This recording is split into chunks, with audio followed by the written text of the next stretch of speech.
Before we begin tonight, a quick thank you to Toddy, who suggested this episode, and to everyone listening. If you enjoy sleep theories and have not yet left a review on Spotify, it truly helps this channel more than you know. Now, get comfortable, because tonight we are going somewhere cold, somewhere remote, somewhere that, even after more than 6 decades, no one has been able to fully explain. There is a category of historical mystery that operates differently from the others.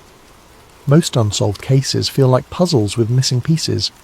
You can see the shape of what is absent, you understand roughly what would fill the gap, and the frustration lies in simply not having the information available. But there is another category entirely. Cases where the pieces you do have do not fit together in any conventional framework.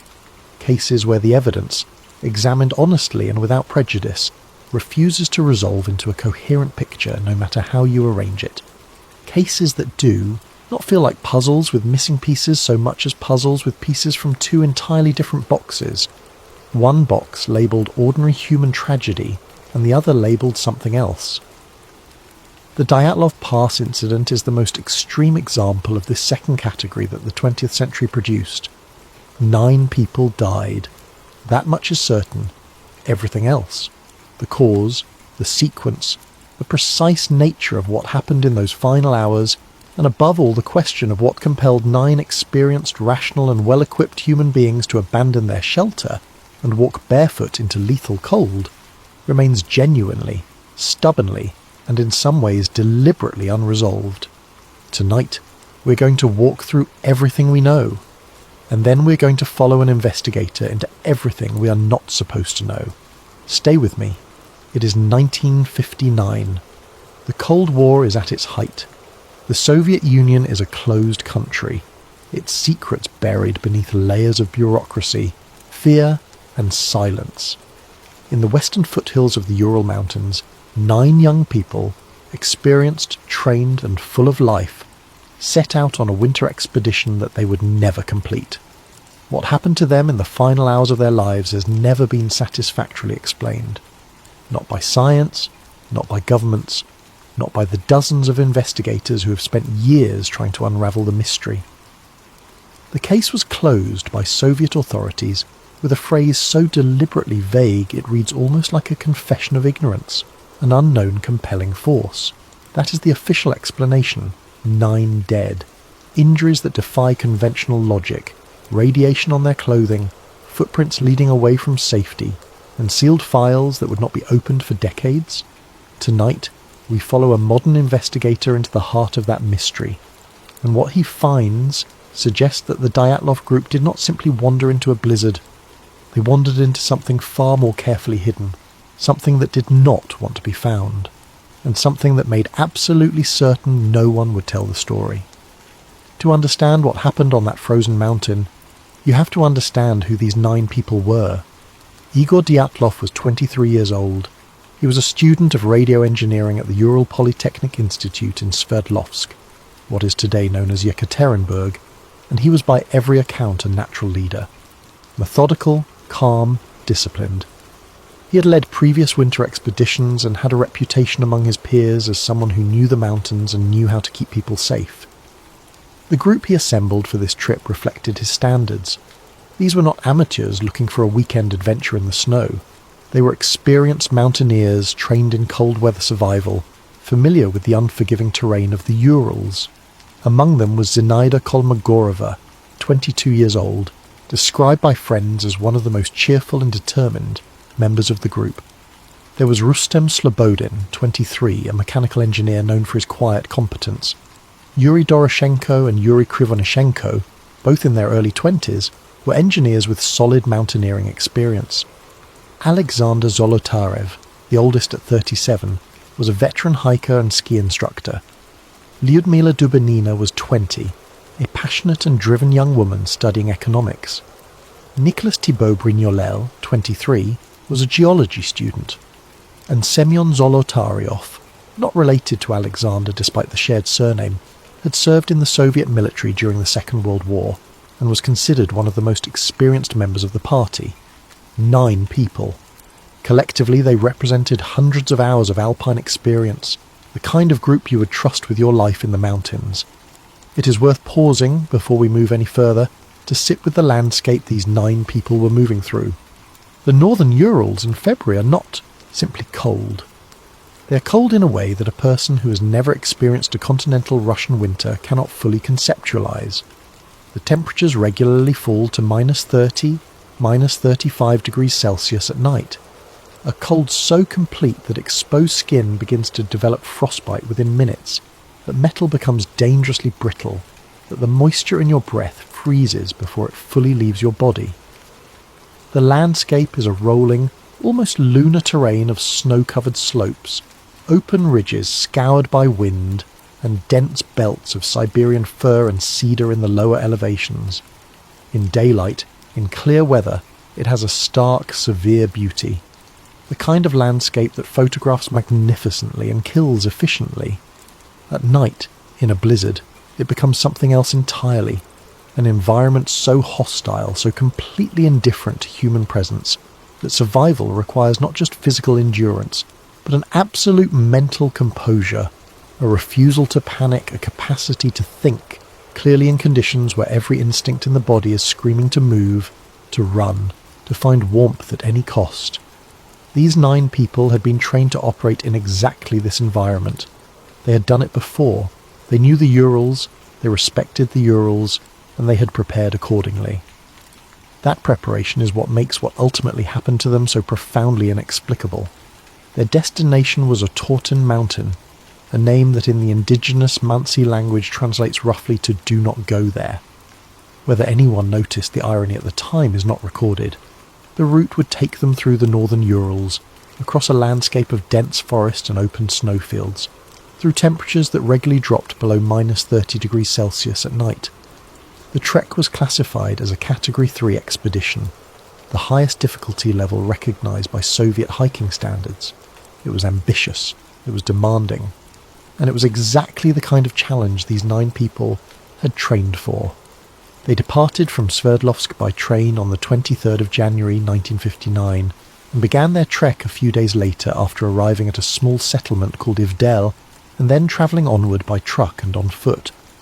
Their plan was to reach a Ural Mountain, document the journey and return by mid-February, in time for Igor Dyatlov to send a telegram confirming their safe return.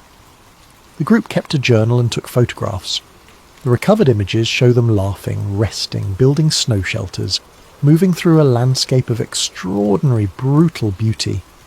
By all appearances, the early days of the expedition went according to plan. Cold, difficult, exhausting, but within expectations. On the 1st of February 1959, they made camp on the eastern slope of a mountain the Mansi people called Kolatsiakl, Dead Mountain. They were 1 day's journey from Otorten. They set up their tent, made preparations for the night, and then something happened. There is a category of historical mystery that operates differently from the others. Most unsolved cases feel like puzzles with missing pieces. You can see the shape of what is absent, you understand roughly what would fill the gap, and the frustration lies in simply not having the information available. But there is another category entirely. Cases where the pieces you do have do not fit together in any conventional framework. Cases where the evidence, examined honestly and without prejudice, refuses to resolve into a coherent picture no matter how you arrange it. Cases that do not feel like puzzles with missing pieces so much as puzzles with pieces from 2 entirely different boxes. One box labelled ordinary human tragedy and the other labelled something else. The Dyatlov Pass incident is the most extreme example of this second category that the 20th century produced. 9 people died. That much is certain. Everything else, the cause, the sequence, the precise nature of what happened in those final hours, and above all the question of what compelled 9 experienced, rational, and well-equipped human beings to abandon their shelter and walk barefoot into lethal cold, remains genuinely, stubbornly, and in some ways deliberately unresolved. Tonight, we are going to walk through everything we know, and then we are going to follow an investigator into everything we are not supposed to know. Stay with me. Compared to the physical evidence, but that Morozov finds deeply significant. In the days leading up to their last camp, several members of the group noted unusual atmospheric conditions. colours in the sky that did not correspond to the aurora borealis, which was familiar to experienced travellers in this latitude, but something more localised, more directional, more specific to a particular area of the horizon. Krivonishenko's personal diary, recovered from the campsite, contains a brief reference to what he called a glow over the ridge, written on the 31st of January, the day before the group made their final camp. He did not elaborate. The entry is short, almost casual, as though he noticed something worth mentioning but not worth dwelling on. That entry, Morozov argues, represents the first documented observation by a member of the Dyatlov group of the phenomenon that would ultimately claim their lives.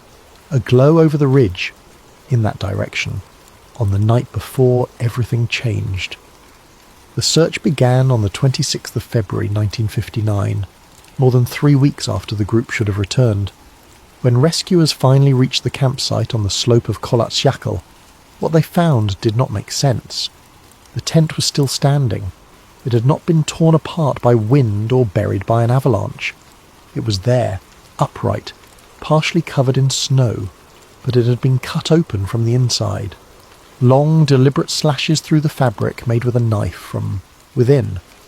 The hikers' belongings were still inside, their food, their supplies, most critically their boots, their warm outer clothing, the items without which no rational person would willingly step out into minus 30-degree darkness. And yet they had. All 9 of them, barefoot or in socks, in thin inner garments, into a night cold enough to kill an unprepared person in minutes. Footprints in the snow led away from the tent, down the slope, toward a line of trees roughly 1.5 kilometers below. The prints indicated a calm, controlled walk, not a panicked sprint, not the chaotic stumbling of people seized by terror. A deliberate, steady movement away from the tent and toward the tree line. Whatever had compelled them to leave had not caused them to run. It had caused them to walk, purposefully, as though they were moving away from something specific, something they had located with their eyes, and were determined to put distance between themselves and that single detail. The controlled, measured pace of the footprints is one of the most disturbing elements of the entire case, because panic you can explain. Calm, directed flight into lethal cold without your shoes is something else entirely. The tent was cut from the inside. 9 people walked barefoot into minus 30 degrees, and the footprints were calm. The first 2 bodies were found near the tree line. Yuri Doroshenko and Yuri Krivonishenko were discovered at the base of a large Siberian cedar tree. They were barefoot. They were wearing only underwear. Around the tree there were broken branches at a height of several meters, evidence that someone had climbed the tree, perhaps to get a better view of something, or perhaps to escape something on the ground. A small fire had been lit nearby. It had burned briefly and gone out. Both men had died of hypothermia. Between the cedar and the tent, 3 more bodies were found. Igor Dyatlov himself, Zenaida Kolmogorova, and Rustem Slobodin. They had died attempting to return to the tent. Slobodin had a small fracture in his skull, though it was not considered by early investigators to be the cause of death. They were found at intervals along the slope, as though each had fallen and been unable to get back up. Dyatlov was found with his face toward the tent. He had been trying to get back. The remaining 4, Lyudmila Dubinina, Alexander Zolotaryov, Nicholas Thibault-Brignolel, and Alexander Kolevatov, were not found until May, when the snow began to melt. They were discovered in a ravine, buried beneath 4 meters of compacted snow, near a small stream. And it was these 4 whose injuries would become the most studied, the most debated, and the most inexplicable element of the entire case. Thibault-Brignolel had a massive skull fracture, the kind of traumatic head injury that would typically result from an extreme physical impact. Dubinina and Zolotaryov had multiple broken ribs, not 1 or 2, but multiple ribs, on both sides of the body, shattered in a way that forensic experts would later compare to the injuries sustained in high-speed automobile accidents or from extreme pressure events. These were not injuries from a fall. They were not consistent with an avalanche, which had been one of the early theories. A forensic expert involved in the case stated at the time that the force required to produce such damage would have been enormous, and yet the skin showed no external trauma, no bruising matching the severity of the internal injuries, no lacerations, no evidence of a physical blow from the outside. The destruction was from within, or from a force that did not leave the marks that ordinary forces leave. And then there was Lyudmila Dubinina. Her tongue was missing, not accidentally bitten off, not removed by scavengers in any way consistent with the patterns found elsewhere on the body. Missing. Along with her eyes, soft tissue gone, investigators would later attribute this to decomposition and the action of running water from the stream. But the explanation has always sat uneasily with those who have reviewed the case in detail. The degree of soft tissue loss in the specific areas affected has never been satisfactorily explained by natural post-mortem processes alone. The full forensic picture of the 4 hikers found in the ravine has taken decades to be properly appreciated, in part because the original Soviet autopsy reports were classified, and in part because even when they were eventually made available, the translation and interpretation of Soviet-era forensic documentation required specialised knowledge that Western researchers initially lacked. What became clear, as the reports were analysed by an expanding community of investigators in the 2000s and 2010s, was that the injuries found on Dubinina, Zolotaryov and Thibaut Brignolel specifically represented a level of force that fell entirely outside the parameters of anything the terrain and weather could plausibly produce. A forensic expert consulted by one Russian documentary team estimated that the rib fractures found on Dubinina would require a compressive force equivalent to that exerted by a vehicle travelling at high speed. The ribs were not cracked. They were not fractured in the way that falls produce fractures, with 1 or 2 breaks along stress lines. They were shattered. Multiple fractures, bilateral, in a pattern that experienced trauma surgeons recognise from high-velocity impact events. And yet, the skin was intact. The tissue over the fractured ribs showed no bruising consistent with such an impact. No hematoma, no surface trauma. Whatever force had reached through Lyudmila Dubinina's body to break her ribs in that pattern had done so without leaving its mark on the outside of her. That is not a natural force. That is not a known natural force. That is something else. One other detail from the ravine bodies that Morozov returns to repeatedly is the state of their clothing. Some items had been cut, not torn, but cut with the precision of a blade, and redistributed. Pieces of clothing from one victim were found on another. This has been interpreted by some researchers as evidence that the surviving members of the group in their final hours had attempted to share warmth by redistributing available clothing among those most severely injured. It is a humanising interpretation, and it may be partially correct. But Morozov notes that the pattern of redistribution does not fully align with simple emergency care. Some of the cuts were too precise, some of the distribution patterns too methodical, as though the clothing had been assessed, evaluated and moved, not by 9 people in extremis, but by someone else, someone who arrived after the fact, someone who was looking for something. Several of the hikers' clothing tested positive for elevated levels of radioactive contamination, beta radiation. The Soviet investigation noted this finding and ultimately attributed it to the fact that some of the hikers had previously worked in environments where radioactive materials were present. Specifically Krivonishenko, who had worked at a nuclear facility following the Kishtim disaster in 1957. But critics of this explanation point out that the distribution of radiation on the clothing does not align cleanly with simple contamination from prior occupational exposure. The readings were localized in ways that suggested something more recent, something encountered on the mountain. The file on the radiation findings, like so much of the Dyatlov case, was sealed, classified, unavailable to outside researchers for decades. Researchers who eventually gained access to the radiation data noted something particularly striking. The contamination was not distributed evenly across all items of clothing. It was concentrated on specific garments in specific locations, primarily on the lower legs and midsections of several victims. If the contamination had originated from previous occupational exposure, as the Soviet investigation claimed, it would be expected to appear across all items worn closest to the body, distributed in the relatively even pattern of long-term, low-level exposure. Instead, it was patchy, directional, as though something had irradiated the clothing from a specific angle, in a specific moment, leaving a pattern more consistent with acute short-duration exposure to a directional source than with the diffuse contamination of extended workplace contact. The dosimetry, examined by independent nuclear physicists in the 2000s, suggested levels that, while not immediately lethal, were significantly above background for the region and the conditions. Something at that location, on that night, had been emitting radiation, and the Soviet state had known that and had chosen to explain it away, with a story about a 3-year-old industrial accident 200 kilometres distant. The Soviet investigation concluded in May of 1959. The official verdict: the hikers had died as a result of a compelling unknown force, not a bear, not criminal violence, not an avalanche, not exposure in the conventional sense, an unknown compelling force. It is one of the most extraordinary phrases ever written as a legal conclusion.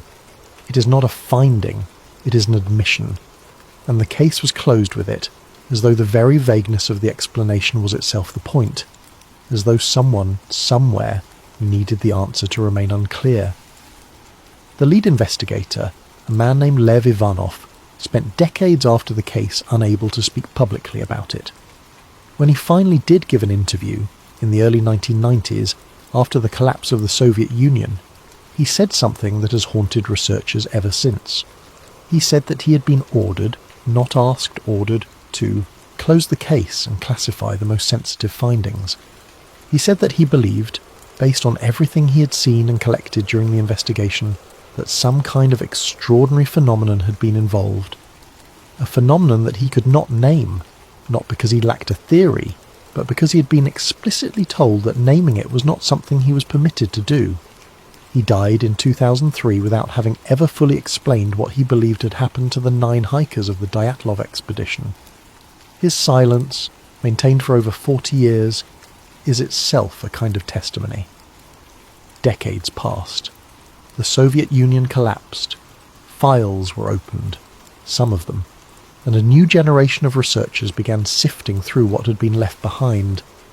Among them, in our narrative, is a man we will call Alexei Morozov, a composite of the actual researchers, historians, and investigative journalists who have spent years working the Dyatlov case, cross-referencing the physical evidence with newly available Cold War-era documentation.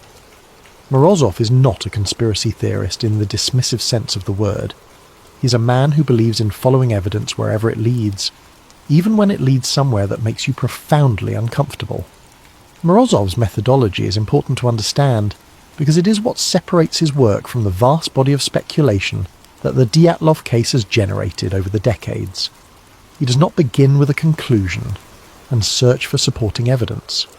He begins with anomalies, with the specific details in the record that refuse to be explained by any conventional framework, and he follows those anomalies methodically, cross-referencing each one against available primary sources. He is, by training, an archivist.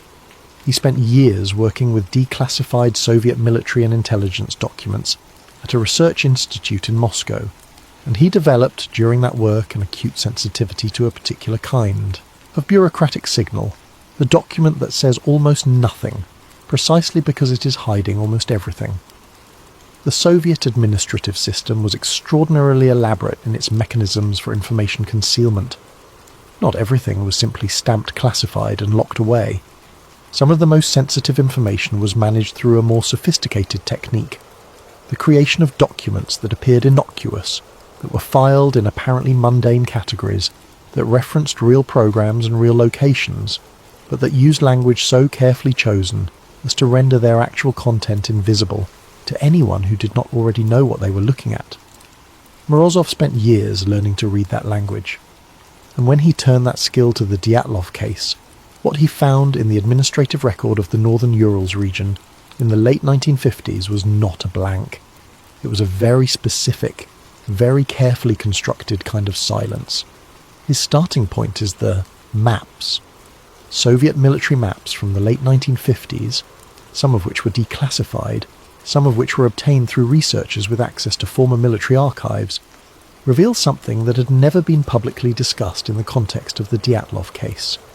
In the region of the northern Urals, in the general area of Kholat-Syakhl, there are designations on internal Soviet military maps that do not appear on any publicly available cartography from the period. Restricted areas. Not unusual in the Soviet context, the USSR maintained vast classified zones throughout its territory, for everything from nuclear testing to military exercises to simple administrative control over indigenous territories. But the specific zone in question, according to Morozov's reconstruction, extended further than any publicly acknowledged reason would require. The nearest known military installation was not close enough to justify the radius of the restricted area, and the restrictions were not documented in any standard military registry. They existed, but they had no official parent, no named facility, no listed purpose, just a boundary on a map that was never meant to be seen. This is where Morozov's investigation takes a turn that requires a willingness to hold two things simultaneously: rigorous skepticism and an open mind. Because the next layer of documentation he uncovers does not come from military maps. It comes from witness statements, collected during the original investigation, filed, and then buried in the classified portion of the case file for over 30 years. In the weeks around the Dyatlov incident, multiple witnesses in the broader region of the northern Urals reported seeing unusual aerial phenomena. These were not fringe individuals making sensational claims. They were meteorologists, military personnel stationed at weather observation outposts, a geologist on a separate field expedition. All of them described roughly the same thing: glowing spheres or orbs, orange or pale amber in colour, moving silently across the night sky, moving in patterns that did not correspond to aircraft of the period. No sound, no contrail, directional changes that no jet or rocket of 1959 could execute. The sightings clustered around the nights of late January and early February, the same window in which the Dyatlov group was on the mountain. Some of these witness statements were included in the original investigation file. They were then reclassified and removed from the public version of the record. Why?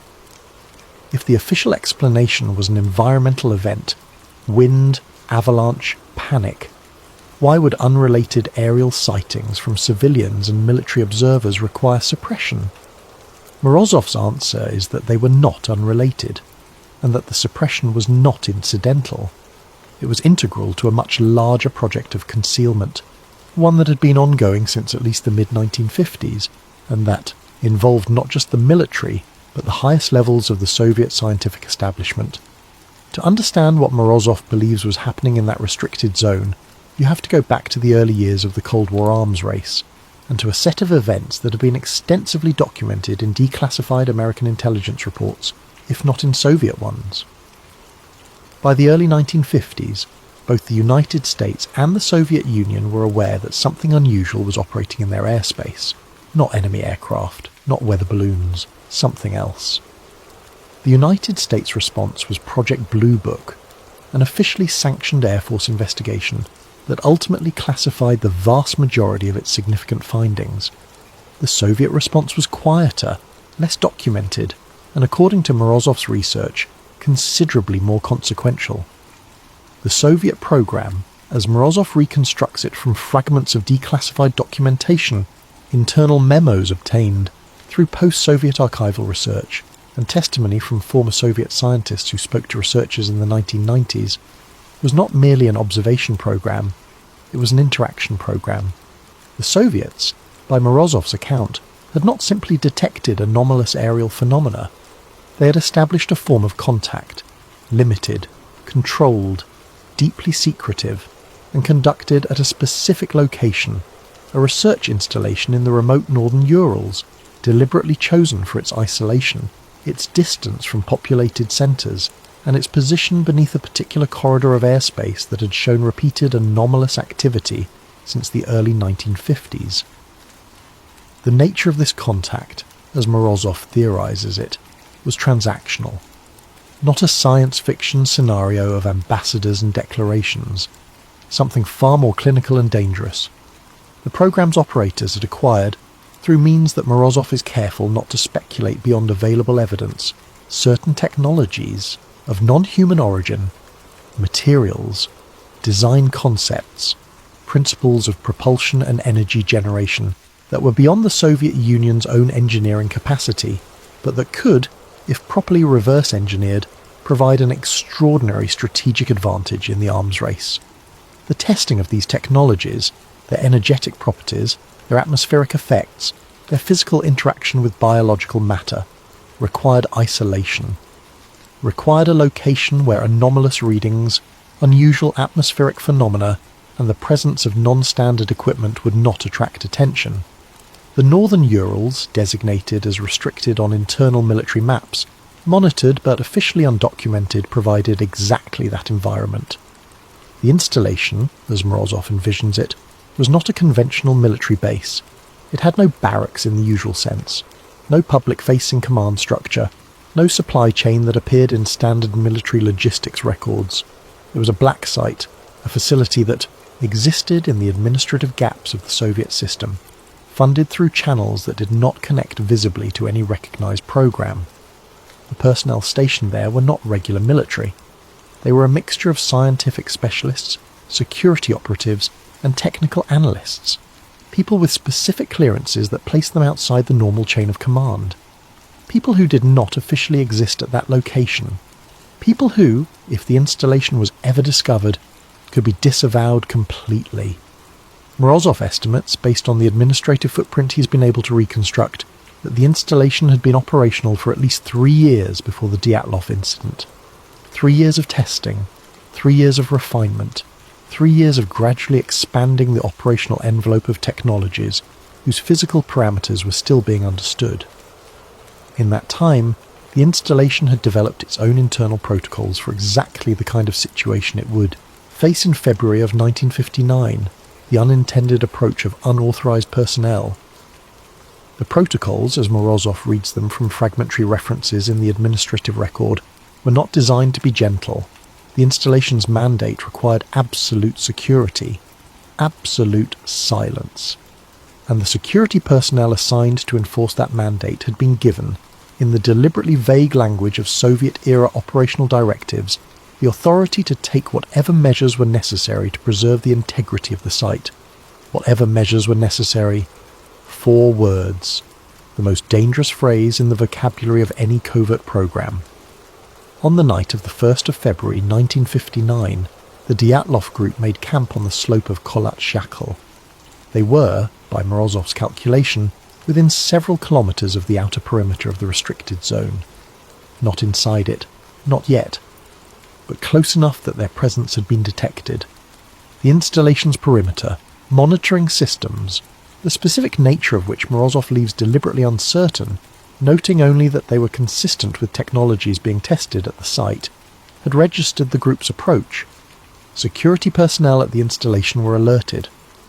What happened next in Morozov's reconstruction unfolded in stages. First, the hikers saw something, an object above the mountain, luminous, silent, large enough to be unmistakable against the night sky. Not a star, not a meteorological phenomenon, something structured, something that moved with intention, something that hovered and then shifted with a speed and precision that no aircraft of the era could replicate. The group was experienced enough to know what they were not looking at, and frightened enough by what they were looking at to make a decision that, in retrospect, is the only decision that fully explains the physical evidence. They cut their tent open from the inside and they ran, not in panic, in controlled, deliberate flight, because whoever was in that tent understood, with immediate and terrible clarity, that whatever was above them was not something they should remain beneath. Morozov reconstructs the precise sequence inside the tent, based on the physical evidence. The cuts in the fabric were made at roughly torso height, the height at which a kneeling or crouching person would naturally wield a knife. Multiple cuts, from at least 2 different points along the tent wall, suggesting that more than one person was cutting simultaneously. The cuts were made with urgency, but not hysteria. They are straight enough to indicate directed intention, but overlapping in a way that suggests haste. The group was not calmly planning their exit. They were executing it as quickly as possible, and the distribution of exits, cuts on one side of the tent, with the group emerging and then moving together, suggests that whatever they saw was on a specific side. They cut away from it. They emerged on the side of the tent facing downhill, and then they walked, together, in a line, moving away from the thing above them and toward the only cover available, the trees below. They moved toward the tree line. They put themselves under cover. They built a fire, small, survivable, not a signal fire, but a warmth fire, the fire of people who intend to wait out a situation and then move when it is safe. And then the situation changed. The security personnel from the installation, Morozov theorizes, reached the group's position within a period of time consistent with the forensic timeline. What followed is the part of his reconstruction that is the most carefully argued and the most disturbing, because the injuries on the bodies, specifically the catastrophic internal trauma found on the 4 hikers discovered in the ravine, are not consistent with a physical beating, an explosion, an avalanche, or any known natural force.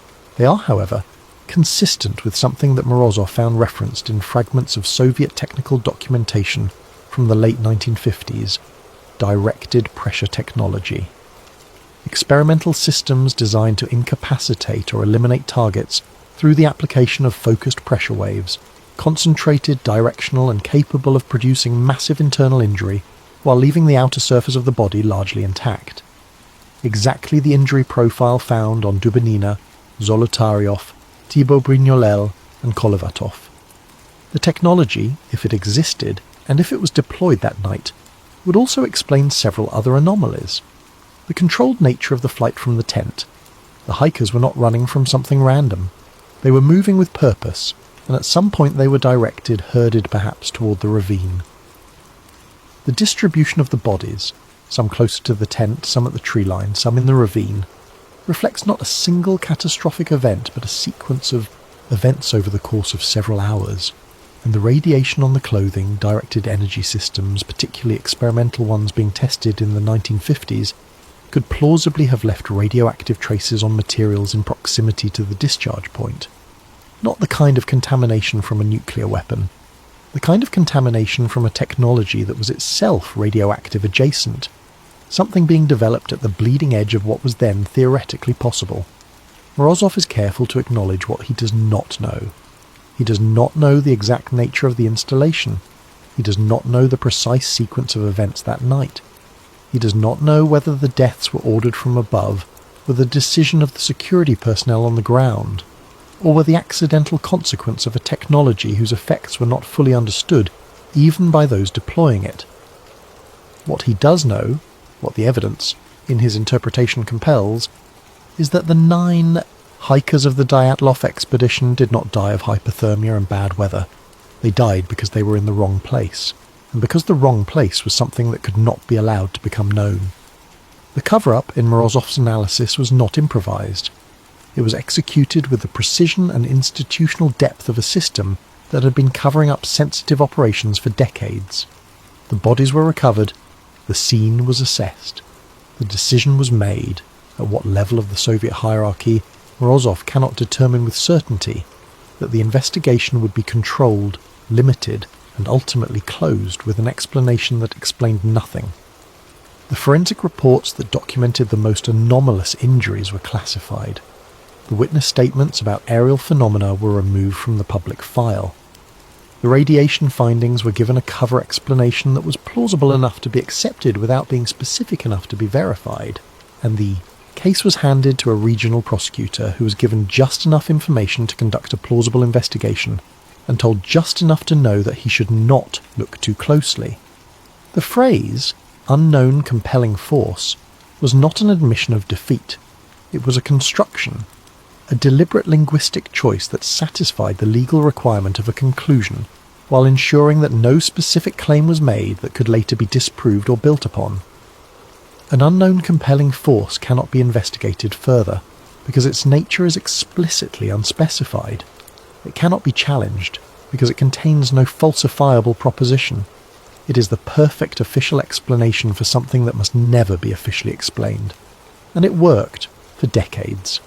The case was closed, the files were sealed, the mountain was left to its snow and its silence, and the 9 names were gradually absorbed into the cold mythology of Soviet tragedy, filed alongside the famines and the purges and the disappeared, where the dead are numerous enough that the details of any single story can be allowed to blur. But the details did not stay blurred, because the human need to understand, to place events within a framework of cause and effect, to refuse the comfort of deliberate vagueness, is stronger than any government's ability to enforce silence indefinitely. Researchers began working the case in the 1980s and 90s as Soviet archives began to open. Journalists, former investigators, family members of the dead who had never accepted the official account. They found the witness statements, they found the radiation data, they found the inconsistencies in the forensic record, and they found, buried in the declassified fragments of Cold War-era Soviet technical programs, tantalizing references to projects that had no publicly acknowledged home.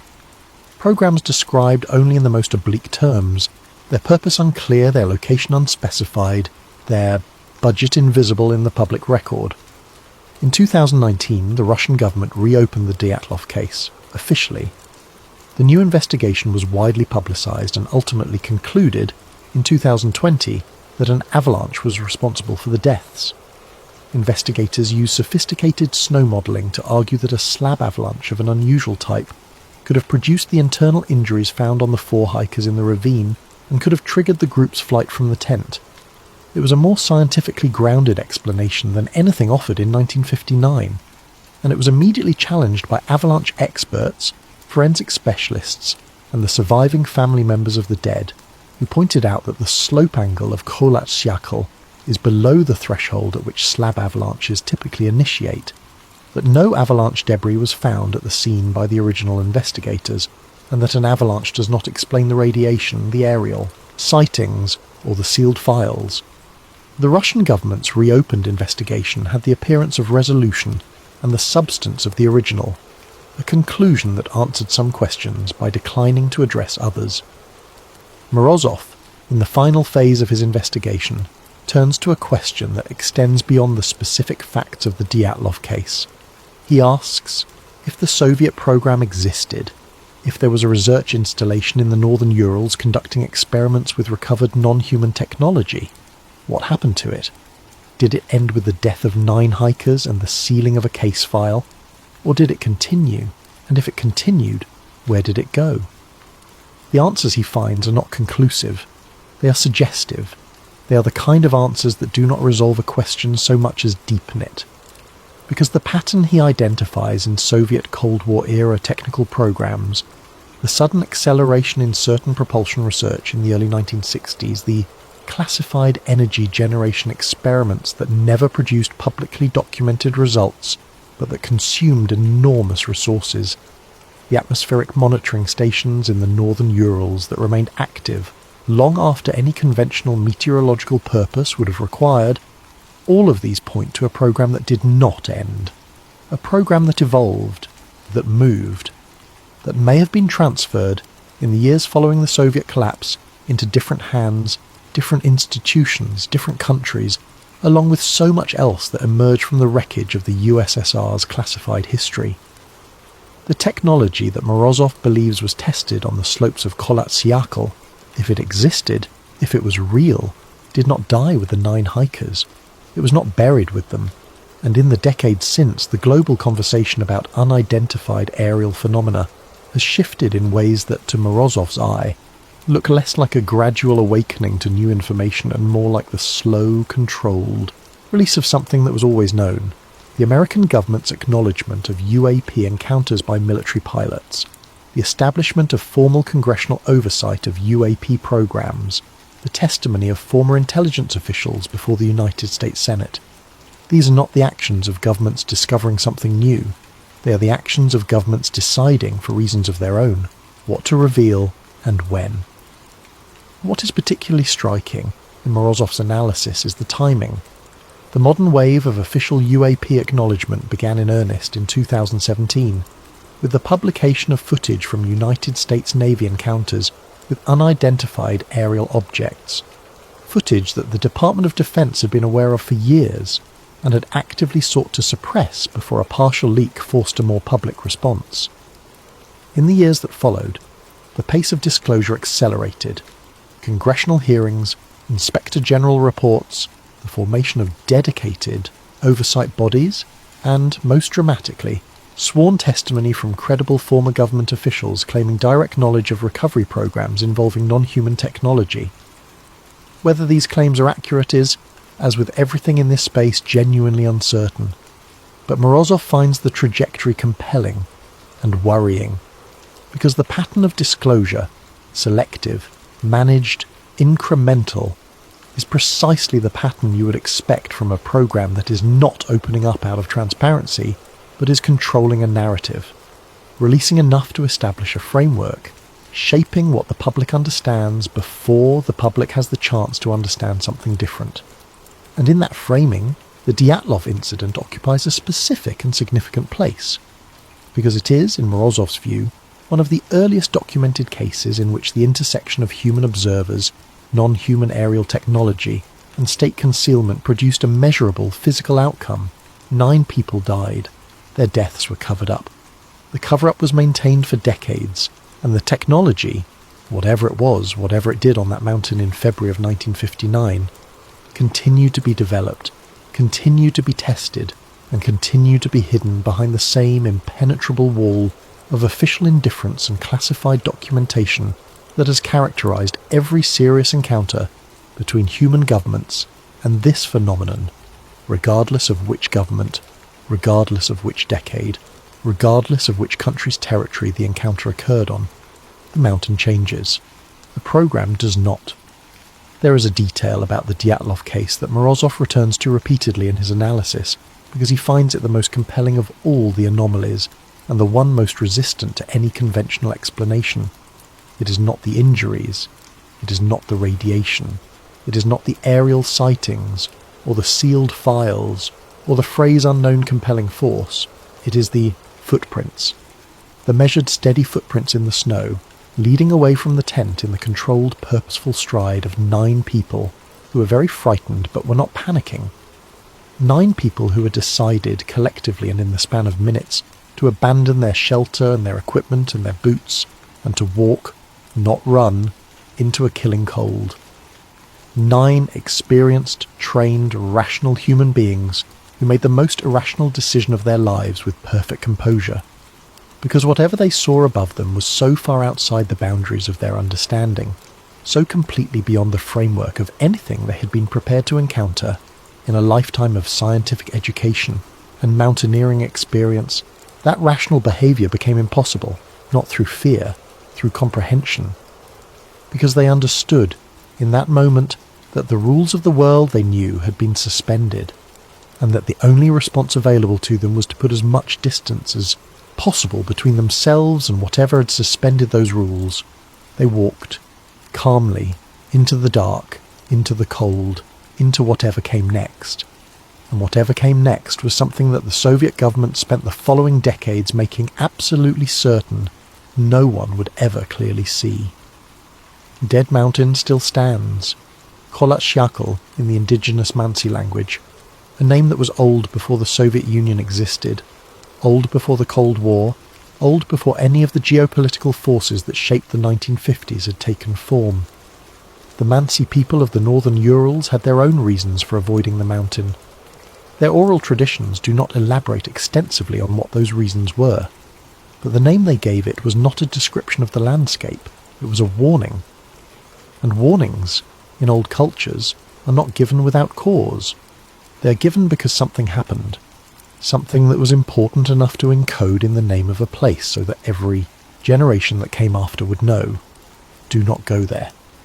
Igor Dyatlov and his 8 companions did not know the warning, or perhaps they did, and trusted their training to carry them past it.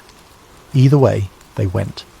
They crossed whatever line exists on that slope, a line on a Soviet military map, a line in the landscape of something older and stranger than Cold War politics, or perhaps both. Perhaps a line that was always there, and that the Soviets simply found and claimed and put their own fences around. They crossed it on the night of February 1st, 1959, and the mountain, or whatever the mountain contains, did what it has apparently always done to those who crossed that line. It made sure they could not come back and describe what they had seen. The details that remain, the footprints, the tent, the broken ribs, the missing tongue, the orange spheres in the sky, the sealed files, the radiation are not answers. They are the residue of an event that was designed to leave no clear answers, a controlled ambiguity, a story that could be examined endlessly and still yield nothing conclusive, because the people who could have made it conclusive made sure it would not be. And that, perhaps, is the most chilling conclusion of all. Not that something extraordinary happened on that mountain in 1959, but that someone knew it had happened and made a deliberate, methodical, successful effort to ensure that the world would never be entirely certain what it was. The not knowing is not an accident. It is the result. Confusion, sustained across decades, is a form of control. A story that cannot be resolved is a story that cannot be acted upon, and so the 9 remain exactly where the Soviet state placed them, in the gap between the known and the unknowable. Not forgotten. The case is too strange, too persistent, too richly anomalous to be forgotten, but not resolved either. Never resolved. That is the warning zone, not a place on a map, a condition, a state of deliberate enforced uncertainty, maintained by those who know the answer and have chosen, for reasons of their own, to keep it locked inside the same frozen silence that claimed 9 young lives in the winter of 1959.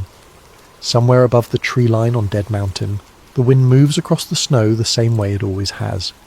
Patient, indifferent, keeping its secrets the way cold keeps everything, perfectly, indefinitely, without effort or intention. Just preservation, just silence, just the mountain, and whatever the mountain knows, and the long unbroken dark of a Russian winter that gives nothing back.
Hey everyone! Before we dive into tonight's story, if you're enjoying the content and want to help the channel grow, please consider using your hype points on this video. It genuinely helps more than you could possibly know and makes a massive difference in getting these stories out to more people. Also, if you're up for it, drop a comment letting us know what time it is where you are and where in the world you're listening from. We absolutely love seeing where everyone is tuning in from, whether you're winding down for the night or just starting your day. No pressure though, only if you want to share. Alright, let's get into tonight's investigation. The file sat in his hands like a live grenade. Evan Hartley had been working at the National Archives in College Park, Maryland for 8 months. It was June of 1998, a Thursday afternoon that had started like every other. The archive facility was a massive concrete structure that housed billions of documents, the collective memory of American government stretching back centuries. Hartley worked in Section 7, a climate-controlled vault 3 floors below ground level, where the most sensitive to classified materials were processed before being made available to researchers. His job was simple, if tedious. Sort through newly declassified intelligence records, catalogue them according to the established system, and prepare them for public access. Box after box of Cold War-era documents, most of them mundane reports about Soviet grain production or diplomatic cable traffic. Some were fascinating glimpses into the machinery of espionage, but none of them had ever felt dangerous before. Until he opened the mislabeled Defense Intelligence Agency container, the box was one of 20 that had arrived that morning from a storage facility in Pennsylvania. Hartley had already processed 9 of them without incident. Standard wartime logistics documentation, exactly what the label promised. Requests for boots, fuel, ammunition, medicine, the mundane necessities of keeping an army in the field. But box number 10 was different. Inside, beneath 3 inches of actual supply requisitions that seemed authentic enough, was a folder that didn't belong. The folder itself was unremarkable, standard government issue manila, slightly yellowed with age, but the tab bore a label that made Hartley's pulse quicken. Paperclip-classified supplement-not for release. He set down his coffee cup and pulled the folder out carefully as if it might crumble at his touch. The weight felt wrong. Too heavy for just a few documents. His hands, he noticed, were trembling slightly. Everyone knew about Operation Paperclip. It was the famous program that brought German scientists to America after World War II, the one that gave us Wernher von Braun and the space program. Hartley had processed paperclip documents before. They were fascinating historical artifacts, and most of them had been declassified, years ago. Researchers came from around the world to study them. But this was marked as classified, decades after most paperclip files had been opened to researchers, decades after the program itself had officially ended. The archive was quiet around him. The only sound was the low hum of the climate control system and the occasional distant footstep from the hallway above. Hartley glanced toward the security camera in the corner of the room. Its red light blinked steadily, recording everything as always. He opened the folder carefully. The first item was a black and white photograph, slightly faded but clear enough. The edges were crisp, professionally developed. Government photography from the post-war period had a distinctive quality, and this matched it perfectly. The photo showed Wernher von Braun, unmistakable with his sharp features and confident smile, standing in what appeared to be a military office. Von Braun wore civilian clothes, a dark suit and tie. Standing with him were 3 men in United States Army uniforms. 2 wore the insignia of colonels. The third, standing slightly apart from the others, wore captain's bars but no unit designation that Hartley could identify. But these weren't the officers usually photographed with von Braun. Hartley had seen hundreds of paperclip photographs during his months in the archives. He had studied the key figures, memorized their faces. These 3 men were completely unfamiliar. On the back of the photograph, written in pencil in a neat hand, Fort Strong's Secure Facility, July 1947, Eclipse Preliminary Briefing. Hartley felt his mouth go dry. Fort Strong was a real place, an army installation in Massachusetts, but he had never encountered any reference to Eclipse in connection with paperclip. The second item made his stomach tighten into a knot. It was a typed list on official War Department letterhead, dated August 1947. German names, 23 of them, each with a birth date and a field of specialization listed beside them. Hartley ran his fingers down the list slowly. He recognized none of the names, not one, and he had studied the paperclip rosters extensively. Every historian working on the program used the same master lists, compiled from multiple sources over decades of research. These names appeared on none of them. The specializations were unusual too, not rocket science or aeronautical engineering. Instead, he saw entries like neurological field manipulation, bioelectromagnetic interface systems, cognitive enhancement through external stimulation, psychotronic weapons development, non-local consciousness research.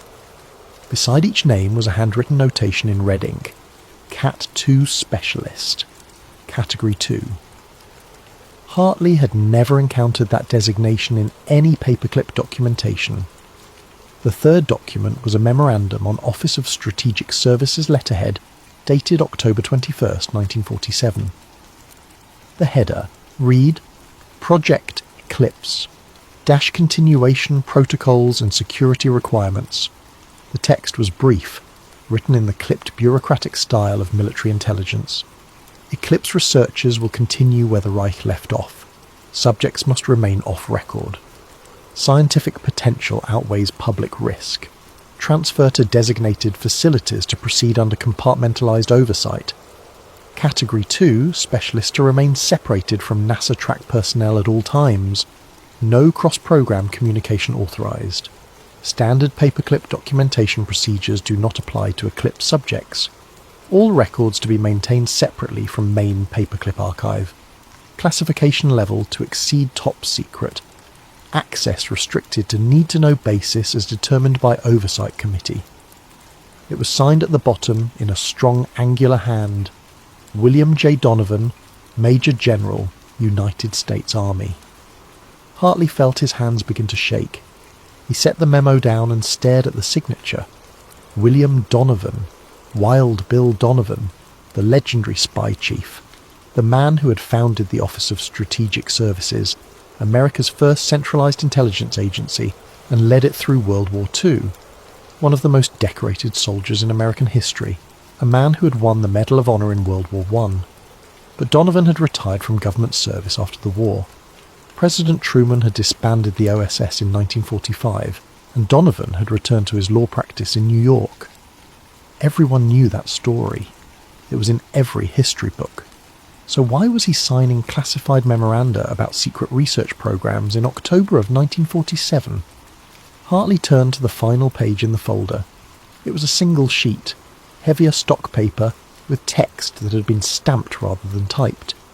The stamps were in red ink, bold and unmistakable.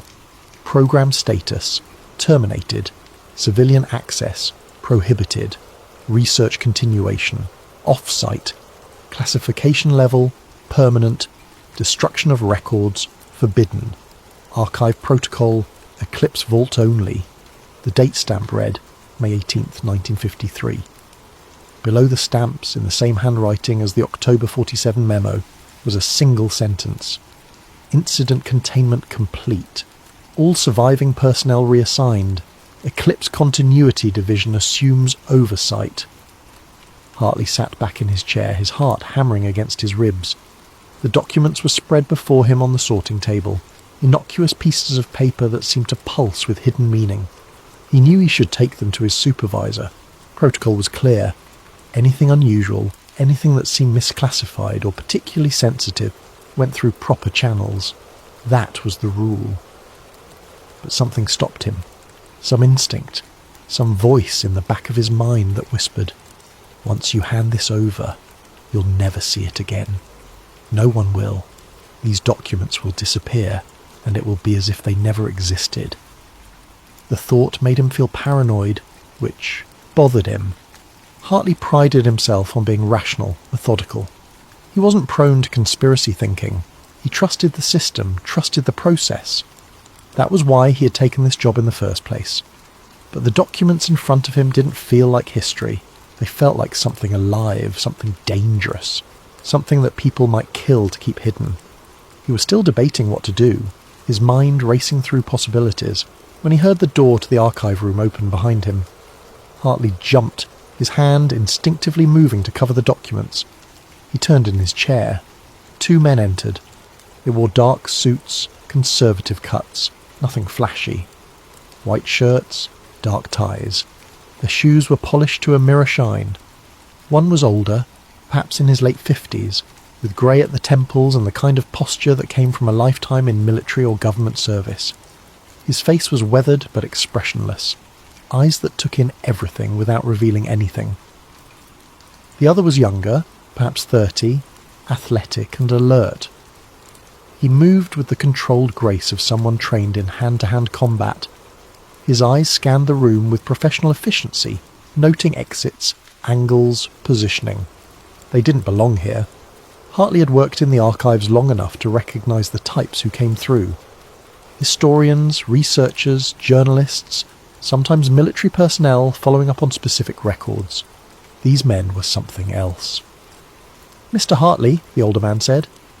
It wasn't a question. It was a statement of fact, delivered in a flat tone that expected no response. Hartley felt his throat tighten. "Yes? We need to collect some materials that were incorrectly included in your batch today." The man's eyes went to the folder on the table, to the document spread beside it. That one, specifically, and any others from the same container. His voice was calm, professional, but there was something underneath it. Not quite a threat, but an absolute certainty. the voice of someone accustomed to being obeyed without question. Hartley felt his throat go dry. His mind raced. "Who are you? I need to see authorization before I can release any materials." "Office of Special Investigations." The older man produced a credentials wallet from his inner jacket pocket, flipped it open with practiced ease. The badge looked legitimate, the photo matched his face. The younger man did the same, but Hartley barely looked at them. His eyes were fixed on the younger man, who had moved with subtle efficiency to flank the sorting table, positioning himself between Hartley and the door. The movement had been casual, almost invisible, but its purpose was clear. "This folder was in a declassified container," Hartley said, hearing the tremor in his own voice and hating it. "It was marked for public release. According to the transfer documentation, everything in that box has been through proper review channels. It's part of the public record now." "No," the older man said simply. His tone didn't change. "It's not." He stepped forward and reached for the folder. Hartley's hand moved instinctively to stop him, but something in the man's eyes made him freeze. It was like looking into the eyes of a predator, calm, patient, but absolutely ready to act.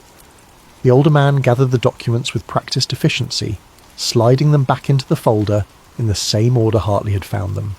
The photograph, the list, the memo, the final page.